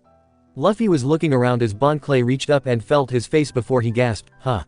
What? I'm so angry. This is just awful. What's wrong? Usopp asked, thinking that he was hurt a lot more seriously than he thought. My makeup is ruined. Bon Clay cried out, and some of the Straw Hats did face plants at such an outburst. Cosmetics. Cosmetics. I need cosmetics. Bon Clay gasped out, looking around. That, and my toe shoes, clothes, weapons, and, he paused before he smiled and said proudly, booze, tears, and the Okama way. Such devotion. Frankie sniffled, a hand over his heart, after pulling his head out of the floor. It's inspiring. I think that he can survive without a little makeup, Sanji said, his whole face now twitching. The idea of men wearing cosmetics that went against the nature of all things. I need to go down further, said Luffy, who had his tongue lolling out of his mouth and a hand to his stomach, but I'm really hungry, and thirsty, too. He just had to say thirsty, didn't he? Usopp asked, his own tongue rolling out. I'm dying for a drink just looking at this place. Chopper nodded miserably, only glad that he couldn't feel this hot floor. There's no cause for concern, Straw Hat, said Bon Clay, getting up and dancing around again. Getting from 3 to 4 is as easy as puke. Not the way I would have put it, Robin chuckled. Really? Luffy asked happily. Yep, Bon Clay answered as he spun around. Too easy. So easy. Way too easy. Get on with it then. Zoro called in annoyance. He remembered what annoyed him about this ballerina boy. But Bon Clay seemed to remember that they were short on time, and he happily leapt away with Luffy following close behind. They continued heading along the way that they had been going before the Minotaurus attacked them. It only took a few minutes, but they eventually came to a large wall where they could see smoke billowing out from the windows directly above them. Bon Clay pointed to the nearest window and said, there it is, Straw Hat. Just climb that big wall right there. The wall, Luffy repeated, straining his neck to look up. Up there. That's the only way that we can get down to the next level. Chopper asked, not liking all that smoke. Knowing this place, there's got to be a catch somewhere, Zoro offered, but he didn't think that even jumping down through here was going to be as simple as he thought. That's right, Bon Clay said, and he sounded unusually serious here. But don't get so excited that you go leaping over it. Right, Luffy called before he stretched his arm up there, but as his hand reached up to take hold of the stone, they could hear as if something was frying some meat on a frying pan. Luffy then pulled his hand back, screaming that it was hot as he blew on the burn. The inferno! Usopp cried out in shock. All he did was touch the rock though. Chopper cried out, was it really that hot? What's with that wall? It's hot as a frying pan.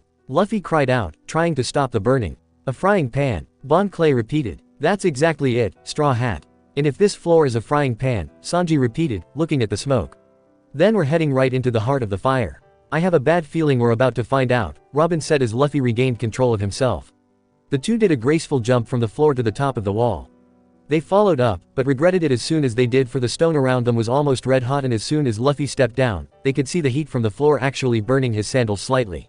He hopped about, crying how hot it was as Bon Clay walked a little closer to the edge to where they spotted the massive hole in the center of this place. See this, Straw Hat? Bon Clay inquired as he looked down cautiously. They followed after Luffy as they took a look down there. The sudden heat from below them was so strong that it almost ended up blowing Luffy back, and their eyes widened at the sight below them, or lack of sight perhaps. There was a huge tower of smoke below them that was billowing up at an unnatural rate, while they had a giant fan on the ceiling right above them blowing that smoke out into level 3. There was so much of the stuff that they couldn't see anything below them. So that's what hell must look like, Zoro said in great interest as he felt the sweat falling from his face just looking at it. What is this? Luffy questioned. There's so much smoke and hot air. It's too hot to stand up. I'm so glad that I can't really feel it, Chopper said gratefully. You wouldn't last long in a place like this, Nami said, gulping down, unable to turn away from the entrance to hell. Right, said Bon Clay asked, however, the place below us is, indeed, where you wanted to go. Level 4, the Inferno Hell. They looked to Luffy to see that he was now sweating bullets so much that he was dripping wet. The Inferno. That's below here. Indeed, it's like you said, Bon Clay explained, level 3 is like a massive frying pan. There is a sea of boiling blood and flames is what waits for us on level 4. Boiling blood. More than half of the crew cried out at such a thing. How can there be a sea of it down there? Where'd they get all that blood? Chopper screamed out in terror as he thought of the gruesome image. Makes you wonder how many prisoners they've killed to get that much, Sanji said in disgust. After all, where else would they get all that blood? And with his bounty he'd get sent straight down there. Note to self, never get caught. At least until he remembered his wanted poster and his eyes burned red. If he could only get a good picture up on those damn posters, he'd risk prison. Luffy wiped the sweat from his face and asked, so the heat on this floor is nothing compared to down there? You can try jumping down, Bon Clay answered. But if you don't take care with the landing, then you won't escape with just a burn. Beyond this point, every move forward is risking your life. I don't see what the difference is, Frankie stated as he pointed out, from the moment that Bro stepped into this place he was risking everything. I guess this is just a bigger level of danger then, Brook gulped down nervously. The deeper that his captain went into this place, the more dangerous it was becoming. They all stood there, staring into the flames until Luffy spoke again, looking at Bon Clay and asking, "Hey, Bon Clay, you say there was someone you wanted to see, right? I'd like to know who this guy is you're risking your life to see." "I want to know that too," Nami said interestedly, wondering just who Bon Clay was willing to risk his life to save. "It must be someone really important." Bon Clay smiled at the question as he closed his eyes for a moment. "People call him, the Miracle Man. Locked away for a crime he didn't commit, they call him, Master Eva." Sanji's eyes widened. That guy, that bastard was actually here in Impel Down. And he never once thought to mention that. If he ever saw that freak again, not that he was ever hoping to, he was gonna kill him. He knew that he was with Luffy at Marineford, but to think that he helped Luffy escape from here. Bon Clay eyes opened and they were sparkling with stars. He's the queen of the Kamabaka Kingdom, the pink paradise of the Grand Line. The great drag queen that all other queens admire. Queen of drag queens, Usopp repeated in a stunned voice. "I've heard of him," Robin chuckled. "Believe it or not, he's actually an officer in the Revolutionary Army." "He is?" Chopper asked, his eyes bright. "He sounds really strong. He must be pretty cool." It took everything Sanji had to prevent him from shouting out at those words, determined that he'd rather die than ever let them know where he had been for the last 2 years. Mosshead would never let him hear the end of it. "Queen of drag queens," Luffy repeated before he smiled. "Drag queens have queens. Awesome. That's right," Bon Clay declared, clapping his hands together in excitement. "I want to meet him. And if possible, I'd like to save him." Such determination. Frankie cried out tearfully. "I, too, wish to meet this Eva. He must be truly amazing if he was willing to risk so much just for a chance to meet him." Brook stated. "Come on, give me a break," Sanji shouted at them. "For all we know this guy's an idiot." "What's with you?" Zoro asked and Sanji bit his tongue as he looked away, refusing to say anything as Chopper thought over what Bon Clay had just said. A miracle man. Why would this Eva be called a miracle man? But just then they heard more screams going on and they turned at once to see Buggy and Mr. 3 running as fast as they could towards them. Now they were all shocked to see them there, having been sure that they had gone running off a long time ago. At least until they saw that the Minotaurus was right on their heels. "That thing's up again so soon," Zoro said, taken aback. "I know you said that they were tough, Robin, but I thought that he'd be out for a lot longer than just a few minutes." "If they serve as guards for a place that's full of criminals, then they will have to be tough," Robin said, but she was more interested in seeing why Buggy and Mr. 3 had come running back here of all places. "You think that they'd have gone running for the staircase out of here?" At least until she remembered that they didn't know their way around here and realized that they most likely got lost and ended up going the wrong way. Looks like the 4 of them would end up going down to level 4 after all. And she had a rather dark smile on as she remembered how Buggy had promised to go with Luffy to level 4 at the least. Looks like he was going to fulfill that promise after all, whether he liked it or not. "I'd hoped we'd seen the last of them," Sanji sighed. Bon Clay screamed, his eyes popping out as Luffy looked back eagerly, as if he was actually happy to see them. "Hey wait, we were in such a nice mood here, and you go and bring that thing here. Yeah, way to spoil such a heartfelt moment." Frankie shouted at them as all 4 were now forced to just keep running to avoid the club. "I thought you said you were trying to escape." Bon Clay shouted at the 2 of them angrily. "So you wanted to come along after all?" Luffy asked, smiling. "Something tells me that's not the answer here, Luffy," Usopp stated. "As if anybody would want to go to hell." Buggy shouted out at him. "We were just hiding when that monster came flying at us. I don't know how." "Oh, I sent him flying at you," Luffy explained, and the Straw Hats couldn't help but laugh at the look on Buggy and Mr. 3's faces. "Whoops," Robin laughed as they knew what must have happened. "Talk about a lucky shot. Oh, so it was you then, wait just a minute." Buggy screamed. "What did you say?" "I've had enough of this," said Mr. 3, who was practically melting now. "I'd rather just get caught. If he's having a hard time in this place, I don't think that he'll survive in level 4 any better," Nami pointed out, almost feeling sorry for the guy. At least he had a better excuse for wanting to leave this floor than Buggy did. "Damn you Minotaurus," Buggy cursed, glaring at the enraged cow right behind them. "My life's at stake here. I've got no choice but to reveal my trump card." "His what?" Chopper asked, as they watched Buggy look to Luffy and ask, "Hey, Straw Hat. You remember my super powerful weapon that I used to strike fear into your heart? My special Buggy Ball." "His what?" Frankie asked, trying to think back to what he was talking about. "Remember when you first saw me in these memories and he tried to get me to blow Luffy up with that big cannon?" Nami asked. "That thing. Oh, right," Zoro said, thinking it over. "That was what that thing was called. Wait, he's still using that thing. Get some new material, Buggy." "Not that it matters since he clearly doesn't have a cannonball on him," Brook pointed out. Luffy, however, clearly didn't remember the Buggy Ball. He just looked back at Buggy with that familiar look confusion as he said, "Nah. Guess it didn't leave much of an impression," Robin laughed. Not really, Zoro said. Luffy was able to bounce it back even then. And we've faced a hell of a lot more dangerous stuff than some kind of messed up cannonball. Why would we be afraid of it now? But at Luffy's simple answer, for the first time, Buggy's confidence was broken as he slowed down and a dark cloud of depression hung over his head. Wow, he's really taking it hard just because he didn't remember it, Usopp said blinking. You mean that was all that Luffy had to say to shut him up? Nah, Buggy repeated, as if he couldn't believe it. How can it be? But he jerked his head up and ran faster, now sounding angry. Like hell, I'm talking about the buggy ball, you know, the buggy ball. Don't you remember me blowing up a whole town with it? K.A. boom. Don't you remember that powerful attack? Nope, Luffy answered bluntly, and just like that, Buggy became depressed again. This is just getting funnier and funnier, Frankie laughed, almost forgetting that they were being chased here. Well, what the? Buggy almost whimpered out, I had this really powerful cannonball called the buggy ball. It's sort of my favorite weapon, my trademark. The buggy ball. If you gave it your own name, Mr. 3 commented from next to them, you must have a lot of confidence in this buggy ball of yours. At those words, Buggy's confidence came rushing back and he ran at full speed with them again, looking pleased that someone was interested in his toy. Exactly, he said, and I've developed a new weapon. It allows me to conceal a miniature version with the same destructive power in my body. The Muggy Ball. You changed the name, Mr. 3 cried out, losing his previous interest. Muggy? Brook asked, wondering where he came up with that name. The M is for Minnie, I think, Robin offered. Still a lame name, Zoro said, wondering if they were ever gonna take that cow out. At last however, that was when Buggy held up his foot, pointing to bottom of it towards the Minotaurus and at them as well. Wait, he's gonna shoot us. Chopper screamed, forgetting once again that they can't get hurt here. It won't touch us, Sanji shouted out at him. Take this, Buggy shouted, firing something out of the sole of his shoe. It was tiny, about the size of a marble, but it shot at the Minotaurus's face. Special Muggy Ball. At it flew there was an almighty kaboom, creating an enormous fireball explosion. They heard the Minotaurus shrieked in agony as the fire engulfed his body. Awesome, Luffy cried as they all drew back to watch. Not bad, Frankie yelled out over the noise and they all stopped to see the fire.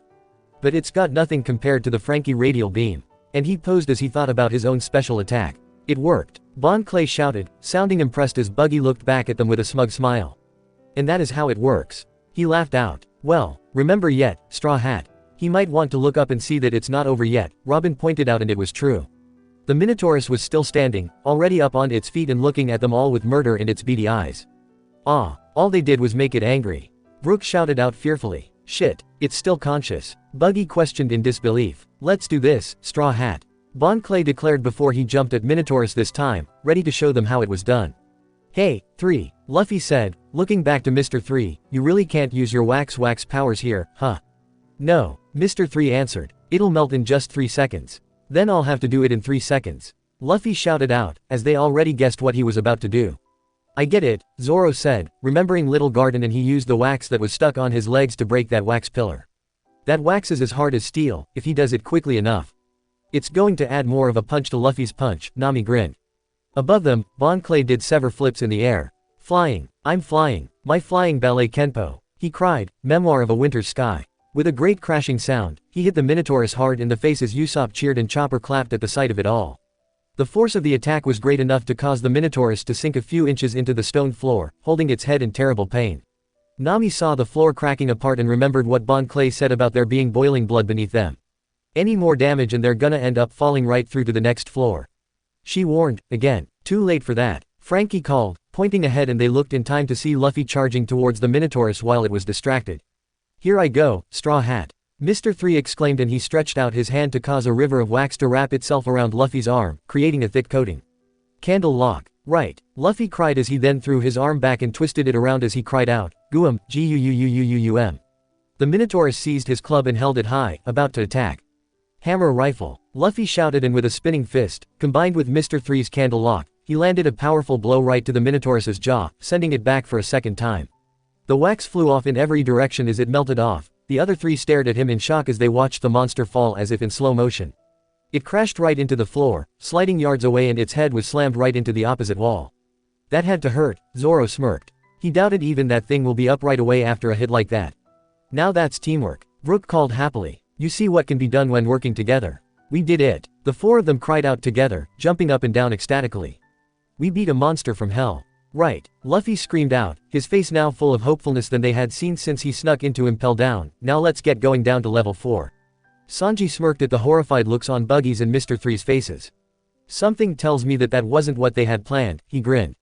Their loss, Usopp said angrily. He just couldn't take it. Here, the rest of them were wishing that they could have been with Luffy to help him, but all they could do was watch the even 2 years later. While those two are there and don't want anything to do with helping to save Ace. How was any of this even remotely fair? He was sitting there, stewing in his own anger as the memory faded once more and they were back with Ace and Jinbei in that dark, miserable cell. But there was something different about it this time. Every other time that they had been down here, Ace had been calm, almost bored of the cell that he was stuck in. But here there was completely different air hanging around him, it hung of fear. Ace? Chopper asked worriedly as he came through the bars and tried to get a good look at his wounds. Ace just hung there limply, his face looking like he was fighting back the urge to scream. In fact, even Jinbei was looking at him with some worry in his face. Yet, Ace didn't seem to be paying any attention to anything that was happening around him, rather he seemed to be lost inside his own head.